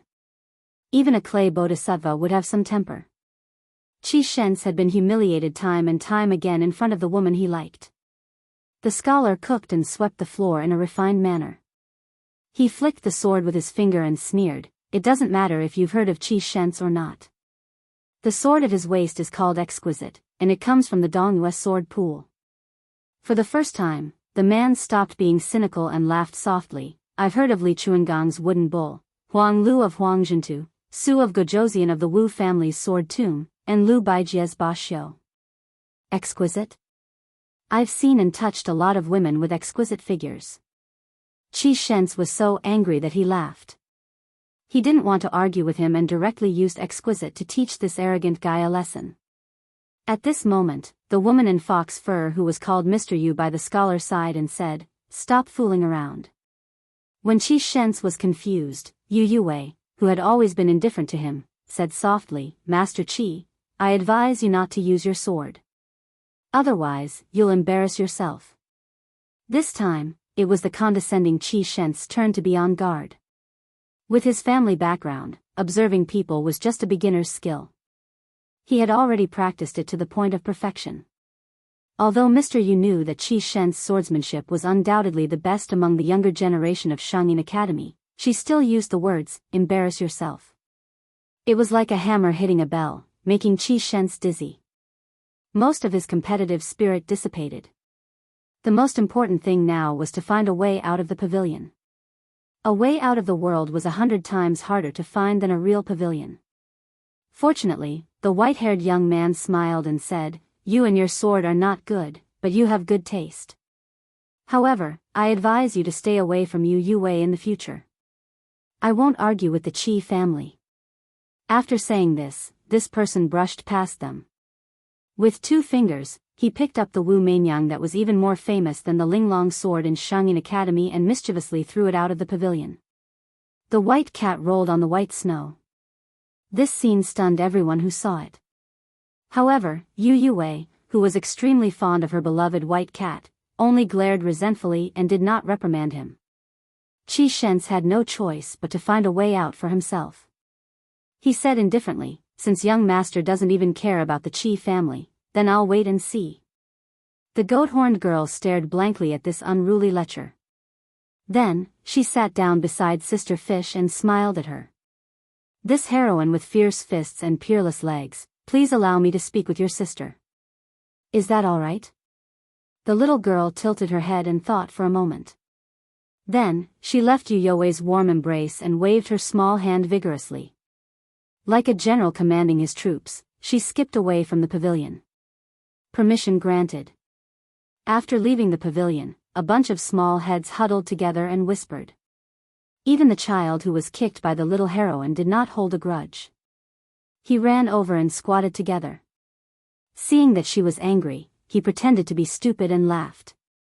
The goat-horned girl snorted coldly with a fierce look. She turned her head and the corner of her mouth curled up into a slight smile. A little girl who saw Chi Shentz as someone who would marry no one else but him when she grew up timidly spoke up for him. Who is that guy? How can he be so rude?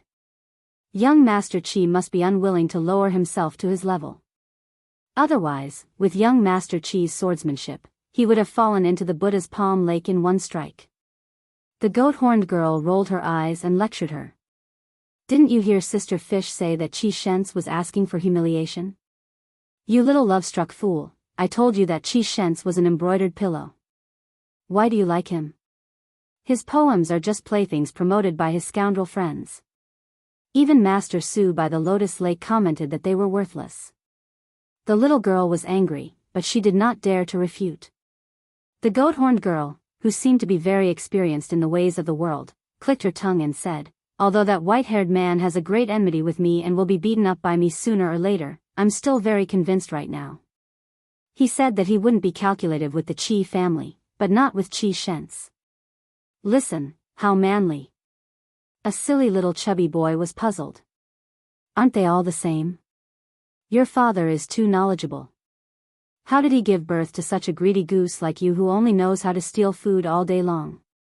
The old and experienced goat-horned girl punched him. The little chubby boy sat down in the snow. His eyes were moist. He wanted to cry but did not dare to. After a long while, the little chubby boy said in a sobbing voice, I also wrote a poem this year. In the ancient Shangyin Academy, if these children of great scholars and writers could not write a few poems before the age of 10, they would be laughed at. The goat-horned girl curled her lips and said, You don't know shit. How can that be called a poem? The little chubby boy wiped his tears and ran home to complain to his parents. The goat-horned girl sneered. Look, he's the same as that Chi Shentz. He can't win in a quarrel or a fight, so he likes to ask his elders for help. The other children looked at each other, speechless. In the pavilion, Yu Yue looked at him and did not say anything. They met again after parting at the Spring God Lake. Su Fengnian took out a piece of paper from his sleeve. His first sentence was extremely unpleasant. He handed it to Master Yu, who was a teacher at the Shangyin Academy. There's an old scholar called Lu Wenbao in the Shangyin Academy. He gave me some names. See if there are any familiar names. I don't really trust Lu Wenbao's comments. If there are any, tell me. If they are close to the truth, then I'll use peaceful means before resorting to force. Regardless of whether they are 1,000-mile horse or 100-mile donkey, I'll send them to Bailiang first. However, since Lu Wenbao has appointed them as generals, I reckon that they are all people with some knowledge. They would be happy to go to Bailiang and get an official position. As for the Grand Chancellor, go and tell him.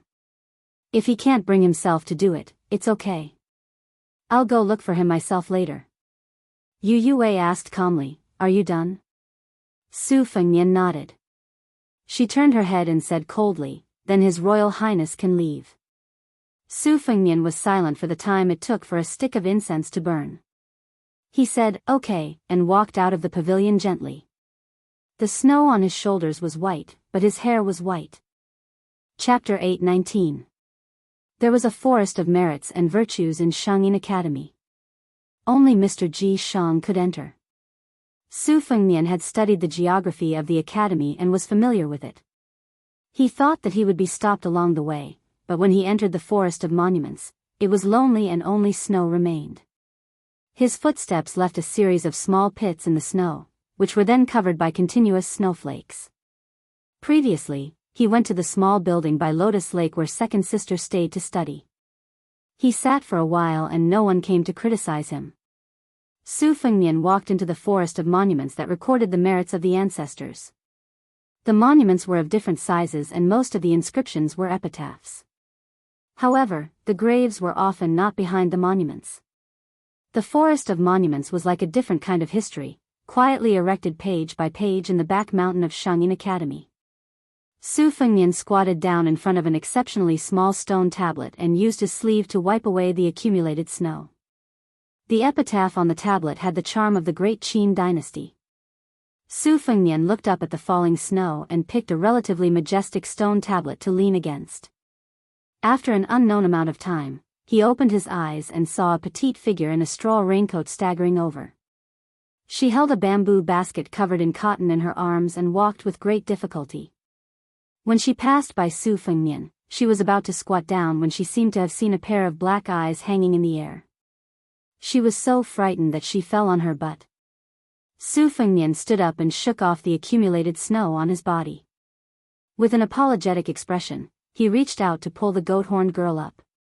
He thought that the girl would walk straight over, but he didn't expect her to stop in front of the stone tablet, causing her to suffer a false alarm. The goat-horned girl patted her chest and glared at the mysterious white-haired enemy. After Su Fengnian asked, he found out that the girl's surname was Ouyang, and her ancestral home was Takaoka. The inscription on the tablet behind her was an elegy written by her father. Every time Su Weisheng read it, he would cry.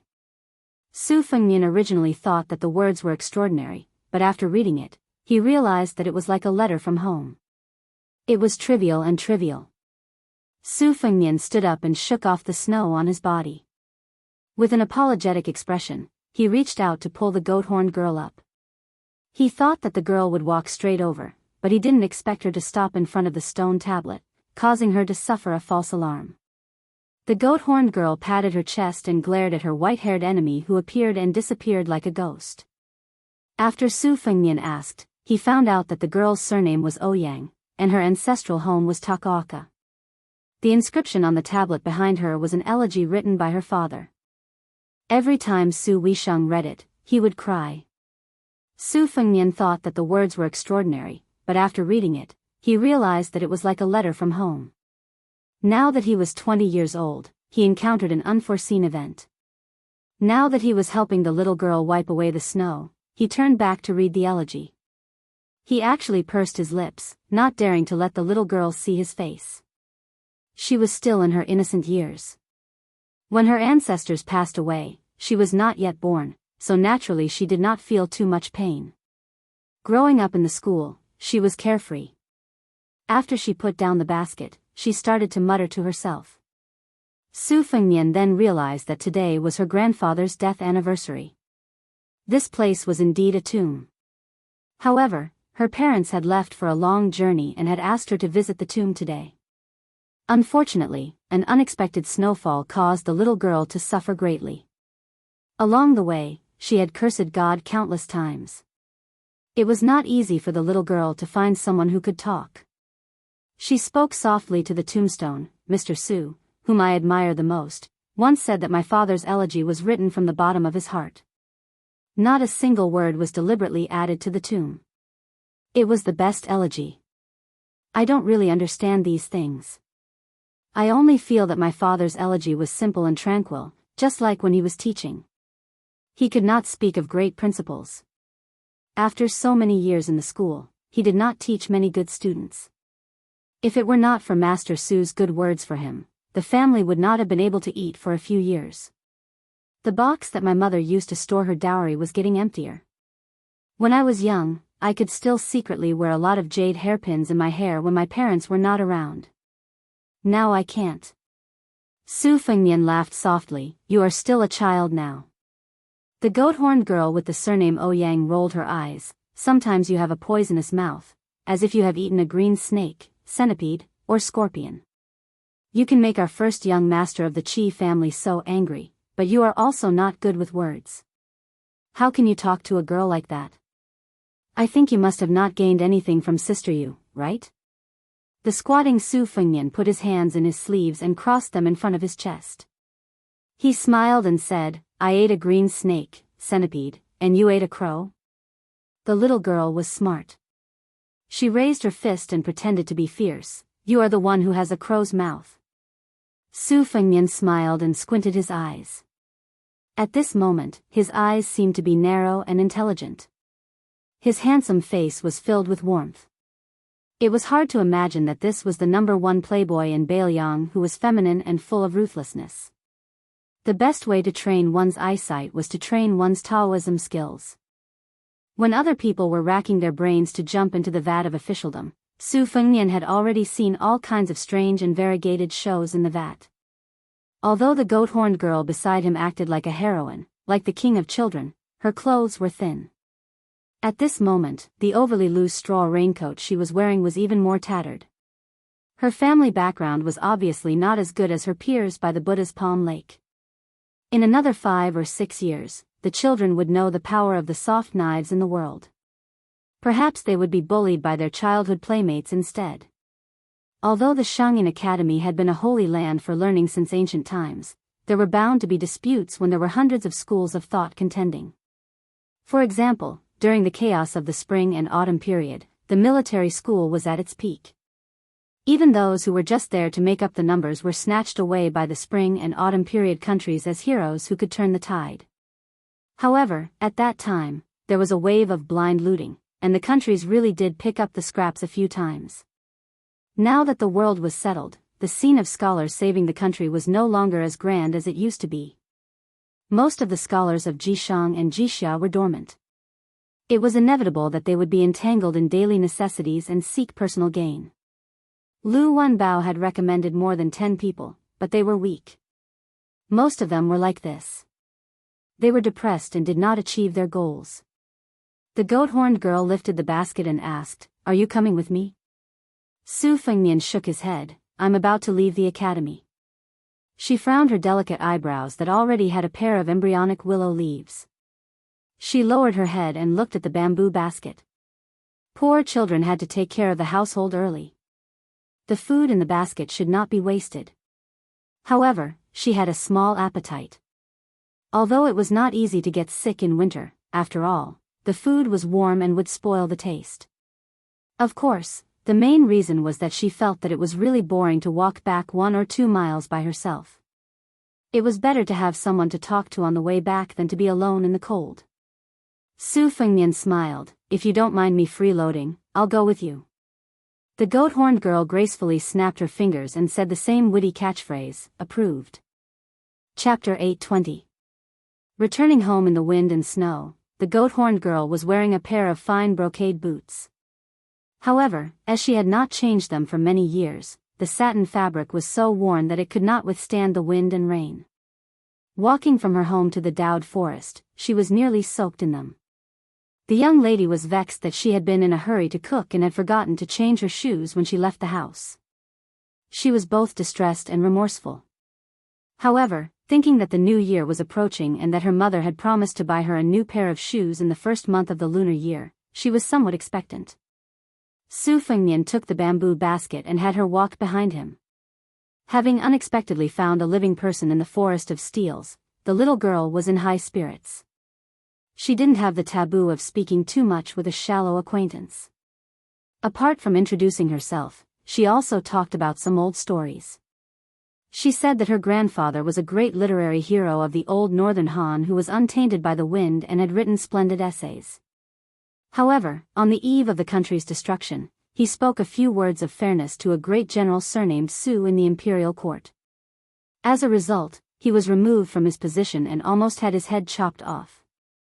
When he arrived at the education palace, he lectured on the righteousness and benefit of the state and was also ostracized. The young lady was not afraid of exposing her shortcomings. Su Fengnian followed her to the small courtyard that she shared with several scholars of the Ji Shang dynasty. Most of the other chancellors of the academy also had a festive atmosphere in their windows. Only her house had a rack of grapes in front of it. After entering winter, there was no greenery, only vines, making it appear even more dismal. The young lady, on the other hand, was content and cheerful. Perhaps she had taken after her parents' temperament. As she walked past the rack of grapes, she raised her head and said with a smile, "You came at the wrong time. Summer is the best. Pick 2 or 3 bunches and place them in the Buddha's Palm Lake for 2 hours. They are so delicious that even the immortal peaches in heaven cannot compare to them." It's just that they attract mosquitoes at night. The goat-horned girl changed into a pair of boots and set up a stove. Placing the soaked boots beside the stove, she then went to uncover the pot to warm the food, allowing Su Fengnian to do as he pleased. He picked up a small stool and sat by the door. Out of the corner of his eye, he could see the corner of the young lady's boudoir. It was a small table and cabinet, simple and clean. The sky gradually darkened, but the reflection of the snow made it brighter than usual. The doors of the other houses in the courtyard were tightly shut to block out the wind and snow. Just as Su Fengnian was sizing her up, the door across from him opened with a squeak. The young child who had been thrown to the ground by the goat-horned girl earlier ran out. His lips were red and his teeth white. When he grew up, he would most likely be an elegant and charming scholar. But when the child saw the stranger who had angered Master Qi in the pavilion, he was a little timid. He stood at the door, not knowing whether to advance or retreat.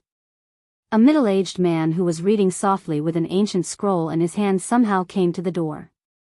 He followed his son's line of sight and saw Su Fengnian sitting on the stool. He thought for a moment, held the book with one hand behind his back, and stepped over the threshold. He approached the door of the Ouyang family and smiled. "Little wooden fish, do you have a guest?" The elegant man spoke politely and nodded at Su Fengnian with a smile. Su Fengnian also stood up and greeted politely, "Greetings to Mr. Ji Shang." This way of saying things was normal, but the advantage was that there would be no mistakes. Everyone in the court laughed that those who swept the floor and did odd jobs in the academy could be respectfully addressed as Mr. outside. The goat-horned girl nicknamed Little Wooden Fish poked her head out of the kitchen and smiled. "Hello, Uncle Qin." After exchanging some pleasantries, Mr. Qin turned around and left. When he closed the door, the sound was slightly louder. Only then did the goat-horned girl snort. This fellow can be considered as Qi Shen's personal helper. Every now and then, he would exchange poems. He has some knowledge, but he doesn't have any strength of character. These years, he has earned quite a bit of money. Every now and then, he would come to my house and say that he wants to move away. He says that it's better to be close to a neighbor, but every time he talks, he would say that he lives in a private residence not far from Grand Chancellor Wang. He's just showing off his family's wealth to my parents. Su Fengnian took the bowl of rice and chewed slowly. He raised his head and smiled at his little daughter who was eating while standing. "You have to see others doing well." The little girl rolled her eyes. "You're the only one with a lot of principles." Su Fengnian suddenly changed the topic and said with a naughty smile, "But when it comes to poems, other than giving them to friends, the people who do most of it are scholars and famous prostitutes in brothels. I don't know who is the prostitute between you, Uncle Qin, and first young master of Qi." The goat-horned girl blushed when she heard that, but her eyes were filled with heartfelt joy. She smiled and said, "You're so mean." After eating, the little girl patted her round tummy and burped in an unladylike manner. Su Fengnian took the bowl and chopsticks and was about to go to the kitchen when the goat-horned girl had a shocked expression as though she had seen an immortal or a ghost. Su Fengnian, who was holding the bowl and chopsticks with both hands, said with a smile, "Only a gentleman stays away from the kitchen. Do you think I look like one?" The little girl said with a pained expression, "Sister, you has really met the wrong person to meet you." Su Fengnian smiled and said, "Yes." After slowly washing the bowl and chopsticks, Su Fengnian used his sleeve as a rag to dry his hands. The little girl sat by the stove and held her cheeks in a daze. Su Fengnian was still sitting on the small stool. The little girl glanced at the dense snow outside the door and sighed helplessly. "If it wasn't snowing, I would be able to count the stars at night. I can count to more than 1,000, isn't that amazing?" Su Fengnian smiled and nodded, "Amazing." The goat-horned girl curled her lips and said, "You're not sincere." Su Fengnian followed her and looked outside the door in silence. After a long time, he said softly, "When I was young, I heard the adults say that the starry sky at night is a big lantern full of fireflies." The little girl laughed and said, "When I see fireflies in summer, I kill them one by one." Su Fengnian glanced at the goat-horned girl who was laughing evilly. "Whoever marries you in the future will be unlucky." The little girl held her cheeks and said sadly, "That's right." At dusk, a thin old man slowly walked into the courtyard. He was wearing a green robe and hemp shoes, and there was a suet jade pendant hanging from his waist. There were thousands of people in the school. The goat-horned girl believed that she had a photographic memory, but she still didn't recognize this old man. Su Fengnian, however, knew him. He was a terrible chess player who thought that he was the top national chess player. Back then, at the top of Mount Qingliang, he was evenly matched with Su Shao. He was good at reversing his moves, and Su Fengnian had a headache watching the game. However, this old man was his second sister's master, and he deserved to be called the number one person in the world who was good at chess. Under the side eye of the goat-horned girl, the old man casually sat down and asked shamelessly, "Little girl, do you still have food?" Although the little girl was shrewish, her upbringing was very good and strict.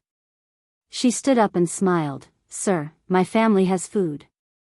Su Fengnian reached out and secretly took the jade pendant from the waist of the old man who had almost become the Grand Chancellor of the Shangyin Academy. He handed it to the little girl and said, "These are worthless scraps of white jade. Just take it as the payment for our meal."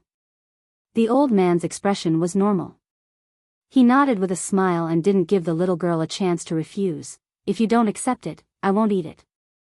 The little girl shook her head hard and said seriously, "Can we not be so tacky?" Su Fengnian and Chancellor Wang looked at each other and smiled. Su Fengnian didn't return the jade pendant to the Chancellor. The latter waited for the little girl to go to the kitchen to cook and asked calmly, "I have 600 people. Do you dare to eat Bailiang?" Su Fengnian thought for a while. "There are only people who starve to death. I've never heard of people who eat to death." The old man shook his head and said in a low voice, "Not necessarily." Su Fengnian smiled and said, "It's hard to say if half of these people can reach Bailiang in the end. They won't eat to death in Bailiang." The old man nodded and said, "That's true." Chapter 8:21. The goat-horned girl was very considerate and didn't care that the two guests had stolen the limelight. Seeing that they looked like they were going to talk in the middle of the night, she lit up 2 thick red candles in the hall and went to her boudoir to flip through her books. The door was half closed and there was a small gap. She was willing to light up the lamp, so she secretly squatted by the door and read with the help of the faint light. The number of chancellors and teachers in Shangyin Academy were as many as the hairs on a cow, but there were only a few who could be evaluated as a master.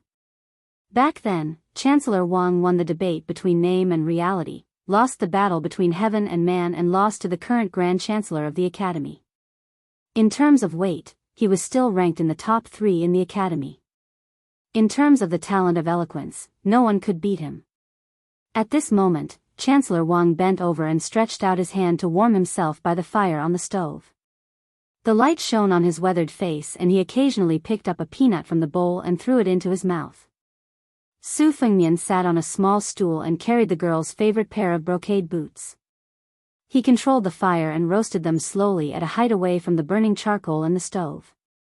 In this way, no matter how prestigious their identities were, both of them had a rustic vibe and didn't look like clay bodhisattvas who were worshipped high above. The two of them didn't speak hastily even though the situation was urgent and could be said to be urgent. After all, the affairs of the world couldn't be discussed with one's hands and couldn't be regretted.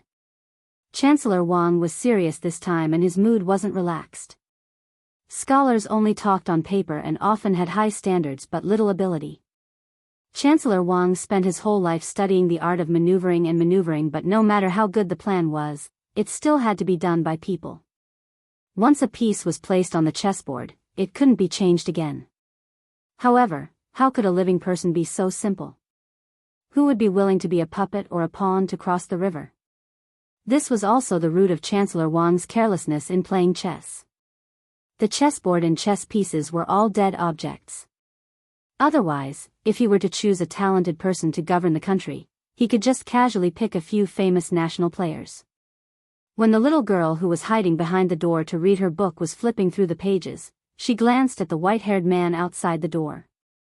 She definitely couldn't hate him, but if she were to say that she liked him at the first awakening of love, she wouldn't. Firstly, she was still young, and secondly, in the matters between men and women, it wasn't as if the other person was good enough for her to like him.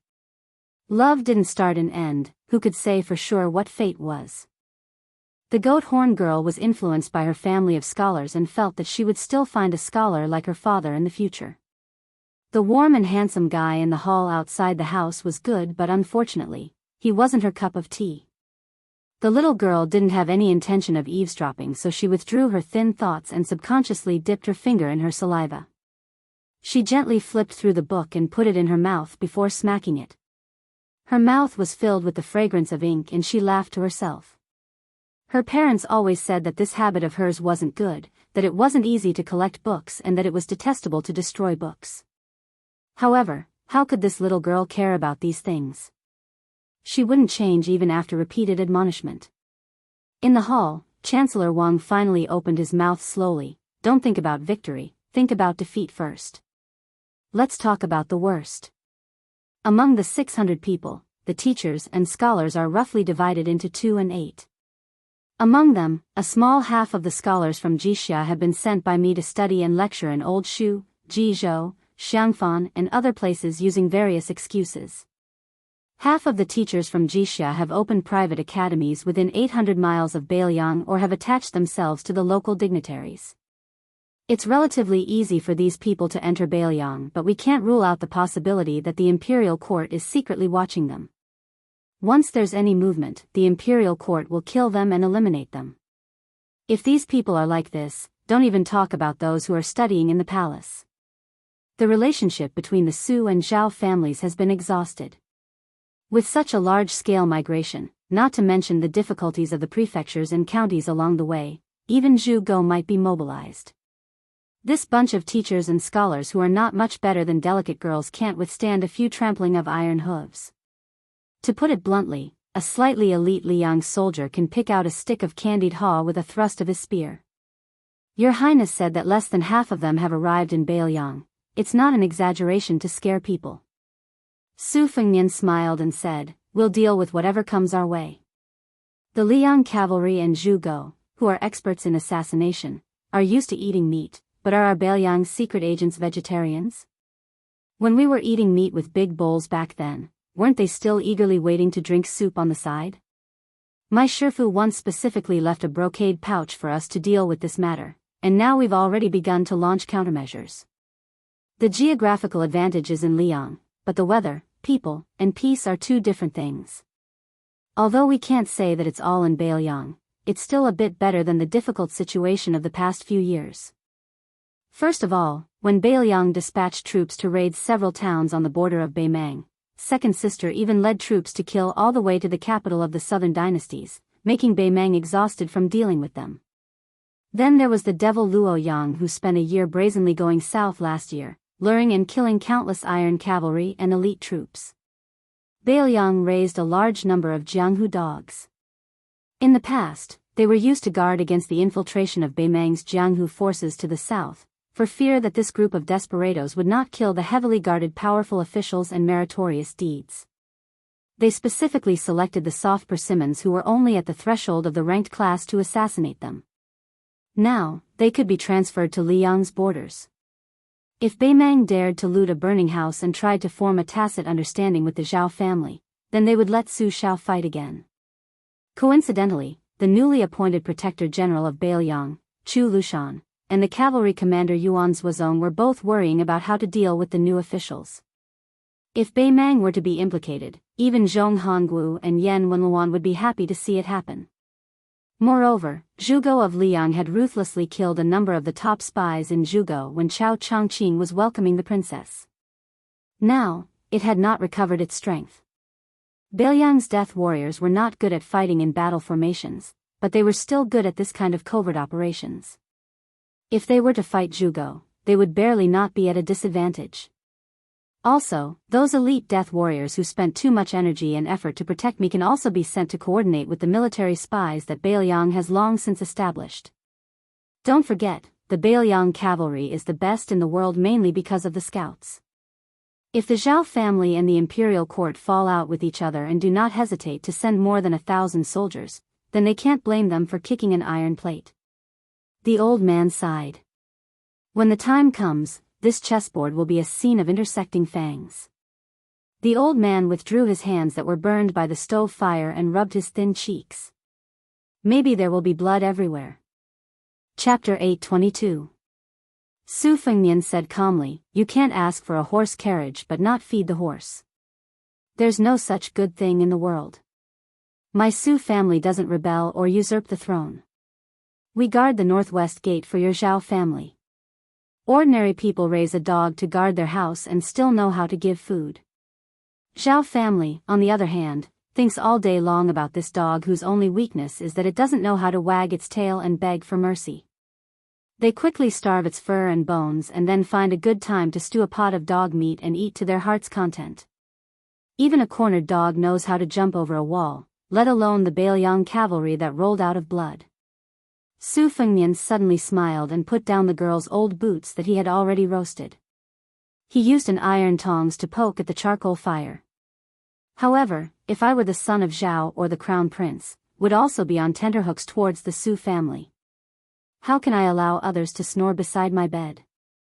It's just that understanding is one thing, but if you want me to accept it, it's absolutely impossible." The old man smiled knowingly and no longer called Su Fengnian Your Highness. He became more intimate. "You brat, your words are quite reasonable, but your actions are skewed." Su Fengnian smiled bitterly. "It's not easy to be the head of the household. Children who make noise get candy. If you don't make a scene and roll around a few times, how can other people take you seriously?" Chancellor Wang chuckled, "Then how can it be even better?" Su Fengnian followed suit and his eyebrows became more relaxed. He laughed heartily. "Speaking of this makes me feel better." Unexpectedly, the old man shook his head. "I have to pour cold water on you first. Let's assume that more than half of the 600 people will make it to Bailiang alive. Have you ever thought about what will happen when there are too many monks and too little porridge? All the scholars in the world are watching how Bailiang will settle these people down. Bailiang's land is narrow and barren. Although there are many official hats, they can't be given away casually. If you give away too many, the official hats won't be worth anything. After you've settled down, no one will be willing to continue working hard for you. Besides, the local forces in Bailiang had their roots intertwined, and most of them were military families that emerged from the Spring and Autumn War. When a dispute arose, who would they side with? Blindly favoring someone was destined to be inhumane. Those who were favored grew more and more greedy, while those who were neglected grew jealous and resentful. The most difficult part about this was that it wasn't just the blood-stained military affairs that were annoying, it was also the trivial family affairs that were disgusting. I know that after you took over Qinjibao, you began to deliberately change the image of a foppish young master in Bailiang. Especially that group of veteran soldiers who have been through hundreds of battles changed their opinion of you. It was not easy. Aren't you afraid that this time, when you set up your own school and enter Bailiang, your efforts will be in vain? Scolding you for being an embroidered pillow who squanders money? Su Fengnian smiled and said, "As a married woman, the happiest thing in life is not only being able to see eye to eye with your husband, but also two things that are extremely important. The father-in-law is impartial, and the mother-in-law is considerate. Bailiang is thirsty for talented people, but there are many fine horses, but there aren't many Bo Lu. Without the hundreds of people from Shangyin School, didn't the Su family gain a firm foothold in Bailiang? Didn't they beat Beimang until Beimang couldn't raise its head? As for the local tyrants of Bailiang, there are many things that Su Shao can't do. I don't mind being the bad guy at all. You have a good relationship with Su Shao, and you rely on this relationship to take advantage of the common people in Bailiang. But you don't have that kind of relationship with me, Su Fengnian." Su Fengnian didn't rely on them to get to where he is today. "I'm not biased towards anyone. I'm just trying to reason with the local tyrant and the river dragon. Outside of Northern Liang, I might not be able to reason with you.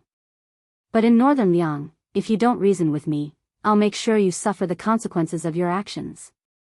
If you're a local tyrant, then you can rely on your military exploits to become rich field shuang or control the military affairs of various provinces and counties. It doesn't matter, these are all things you deserve. However, your table manners are too bad, and you've damaged the foundation of the Su family's wall. A hoe here and a hammer there dug holes, causing a perfectly sturdy wall to leak air from all sides. Don't blame me for using your corpses to fill the holes. If you are a local tyrant, as long as you don't pretend to be virtuous and do things honestly, you will have an official's hat, gold and silver, and you won't lack women. Baelyang's narrow territory also has its advantages, and that is, everywhere you go is under the Su family's nose.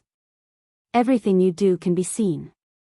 What the Su family does is nothing more than the word justice. As for the earnest advice, I'm afraid I'll have to trouble you, old teacher.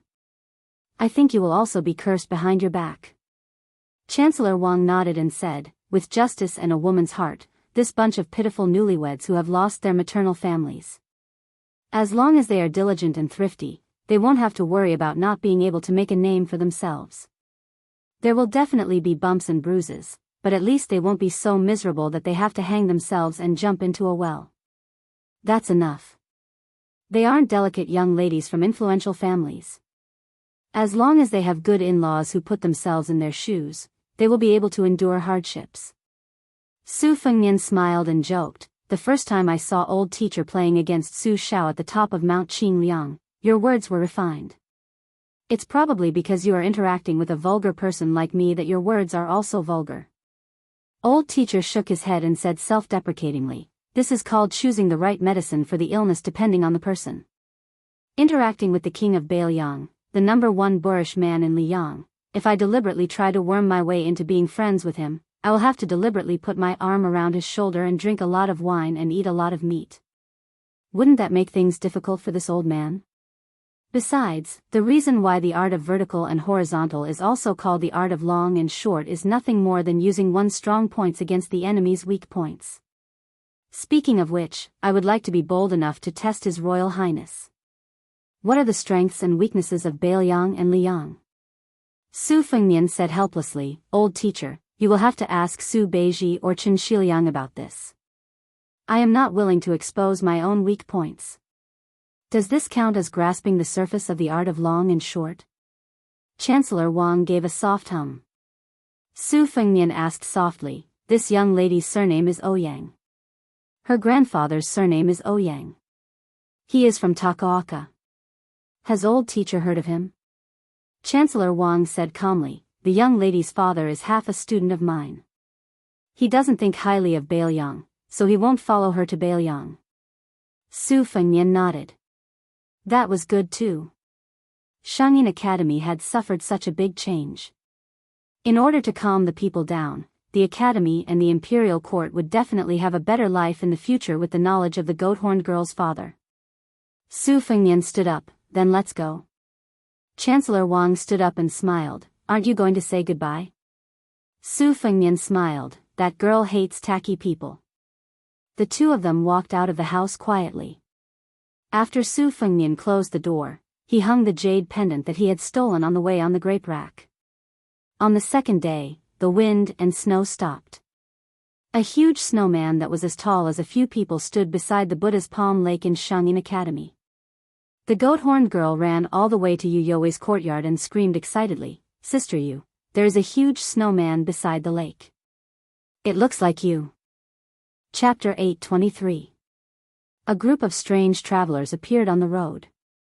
8 of them were carrying a palanquin that was neither a bed nor a couch. It was similar to the palanquin used by the royal family of the old southern Tang Empire. A wide gauze canopy was added to the top of the palanquin. Vaguely, one could see the graceful figure of a woman behind the palanquin. She was an extremely seductive beauty. In front of the palanquin was a beautiful ceremonial official dressed in green. She was holding an ivory palanquin. Tied around her waist was a bag of golden silk fish made in the old southern Tang Empire. She seemed to be walking slowly, but in fact, she was gliding rather quickly. The 8 servants were unusually burly and walked as if they were flying. Even in the winter, they were bare-chested. Compared with the young and delicate ceremonial official, they were even more eye-catching. Beside the palanquin was a middle-aged machete man with a black veil on his head. His beard was so long that it was almost impossible for him to be so arrogant. On the official road, most of the people who dared to be so ostentatious were high-ranking officials and dignitaries. If they were Wuling people, then they would be extraordinary. Today's Jianghu was divided by the so-called heroes. Compared to the martial artists of the spring and autumn period, they could not be mentioned in the same breath. Even the top sect of Jianghu, Dragon Tiger Mountain, which had the same surname as the emperor, was in the wilderness and Prime Minister Qingxi was in the court. The north and south were in harmony with each other, but they did not dare to be arrogant. This group of people was so maverick that they attracted a lot of attention on the road. Among them was a pair of young palanquins who had just met each other. They rode their horses separately. The older palanquin was riding an inferior horse. He reined in the horse to make way for them. With an envious face, he whispered to his companion, "Look, they must be like us. They are going to participate in the martial arts assembly at the Quick Snow Mountain Villa. If I'm not wrong, they should be the second to none Dragon Palace in the old southern Tang Empire. Only they dare to show such an overstepping and violating etiquette. They have no choice. The palace master of the Dragon Palace is the wet nurse of the youngest son of the king of Yen Qi. With the support of such a powerful vassal king in the dynasty, even the Jidushi who held the Tiger Tally in the southern Tang Empire would not say anything. I heard that this generation of the Dragon Palace has a talented woman. Hey, if she takes a fancy to me, my life will be worth it. Not to mention her, any of the fairies in the Dragon Palace would do." Huang Liang's companion was a young, white-haired nobody. Huang Liang was poor, and he was not a generous man. He did not manage to earn any money this year, so he was living a poor life. Earlier, he met this young man drinking alone in a small town. He shamelessly asked Huang Liang to bring him along, and when he heard that a martial arts assembly was going to be held at Snowfast Mountain Villa, he asked Huang Liang to bring him along. Huang Liang did not have to worry about food and drink along the way, and was lucky enough to stay in a first-class room in a few luxurious inns. Therefore, he began to see Su Qi in a new light. To be precise, he was impressed by Su Qi's wealth, and in his heart, he still regarded this generous man as a fool. Huang Liang was happy to consider himself an experienced Jianghu veteran, and showed him some of the Jianghu stories he had heard. At this time, when he saw Su Qi's confused face after hearing about the Dragon Palace and the King of Yen, it confirmed his view of this kid as a newborn calf. He took off the wine bag that Su Qi bought with money from his waist, raised his head and took a big gulp.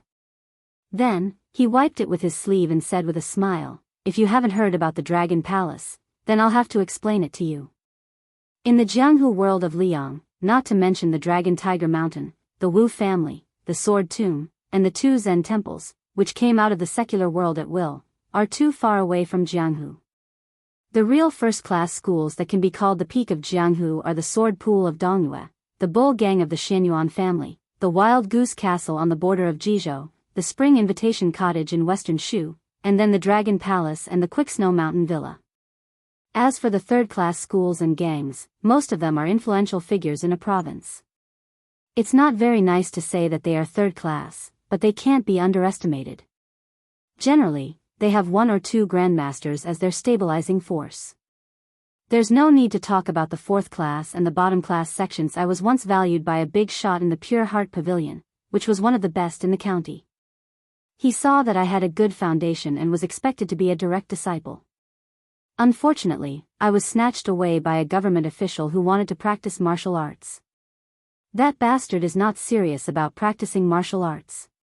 He's just a dog in the latrine pit. Apart from hurting a few senior and junior sisters, he doesn't show up in the sect more than a few times a year. Chapter 824. As expected, the young chick beside him, who had just entered Jianghu and did not know the dangers of Jianghu, looked indignant, as if he wanted to fight for justice for Huang Liang. This made Huang Liang, who was wearing a heavy expression, laugh inwardly. It was true, and Pure Heart Pavilion was a famous sect in Jianghu, but that person was not Huang Liang. He had heard from the gossip of the people in the city that the young man who was swapped had a miserable end. He had only said a few angry words, but his hands and feet were broken by a group of retainers on the same day. It was also in this harsh winter that he was thrown to the roadside like a dead dog. Su Qi, or Su Fengnian, looked up and saw the 8-barreled palanquin flying away like a swan treading on the snow. After leaving Shangyin Academy, Su Fengnian did not go with Chancellor Wang.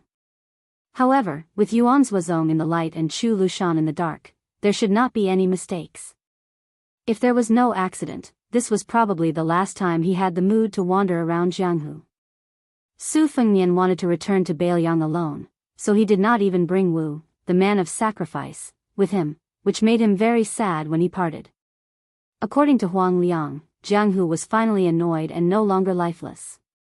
The reason was that the Dongyue sword pool, which had a high status among the first-class sects, took the lead and the Spring Invitation Cottage of Western Shu agreed. They asked the Quick Snow Mountain Villa to be the host, intending to choose a person who could convince the masses to sit on the throne of the Wulin alliance that had been vacant for decades. The reappearance of the devil cult, the emergence of their disciples and grand disciples, and Mad Monk's journey to the east, had gradually caused the entire Jianghu to show signs of magnificence. Su Fengnian did not look at the ripples on the water, wondering if the Dongyue sword pool and the Spring Invitation Cottage had been instructed by the imperial court to imitate Beiliang and start to reorganize the forces in Jianghu. Dongyue sword pool had been the imperial court's dog-beating stick for years, beating anyone who was not convinced. After Chen Zhibao entered Shu, the Spring Invitation Cottage had been flirting with each other openly. Now that Chen Zhibao was the Minister of War and would be crowned king in 2 years, it was reasonable for them to be restless. While Su Fengnian was lost in thought, the ceremonial officer of Dragon Palace who was holding the tablet turned around and walked toward him. Her footsteps were light and agile, leaving no trace on the ground. In the eyes of ordinary Jianghu people, it would be feared.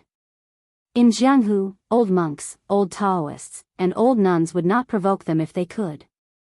Moreover, the beautiful woman in green in front of him was outstanding. Since she dared to enter Jianghu, especially those heroines who fought alone, she must have some strange martial arts skills. The graceful and moving woman held a plain white elephant tablet with both hands and bowed to Su Fengnian. She did not look like a woman from a poor family from an aristocratic family who curtsied. Indeed, it was in line with her ceremonial official attire, as if she was a courtier greeting each other. When she raised her head, the corners of her mouth lifted slightly. She looked at Su Fengnian, who was riding on the horse, and said in a pleasant voice, "My family's miss invites you to the imperial carriage for a chat." Huang Liang opened his mouth in surprise. His heart was filled with jealousy, and his mood immediately became gloomy.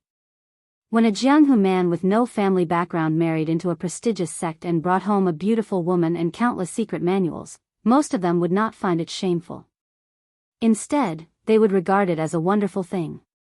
For example, drunken sword Zhao Hongdan married into a rich family and brought home a beautiful woman, like a rootless duckweed planted in a fertile garden. His sword cultivation had improved by leaps and bounds. Without hesitation, Su Fengnian dismounted from the horse and led it away. Huang Liang wanted to rise to the top like he always did when the beautiful ceremonial officer took a step forward and shook her head. This made Huang Liang, who had just dismounted from the horse, want to dig a hole and hide in it. Fortunately, Su Qi, who had stepped on dog poop, did not turn his head, and the beautiful woman did not ridicule him. Instead, she turned and led the way. The palanquin stopped quietly at the side of the road. The beautiful ceremonial officer squatted in front of the palanquin and stretched out her hand. She looked up and signaled Su Fengnian to step on her hand, and she would help him enter the palanquin. Su Fengnian smiled and shook his head.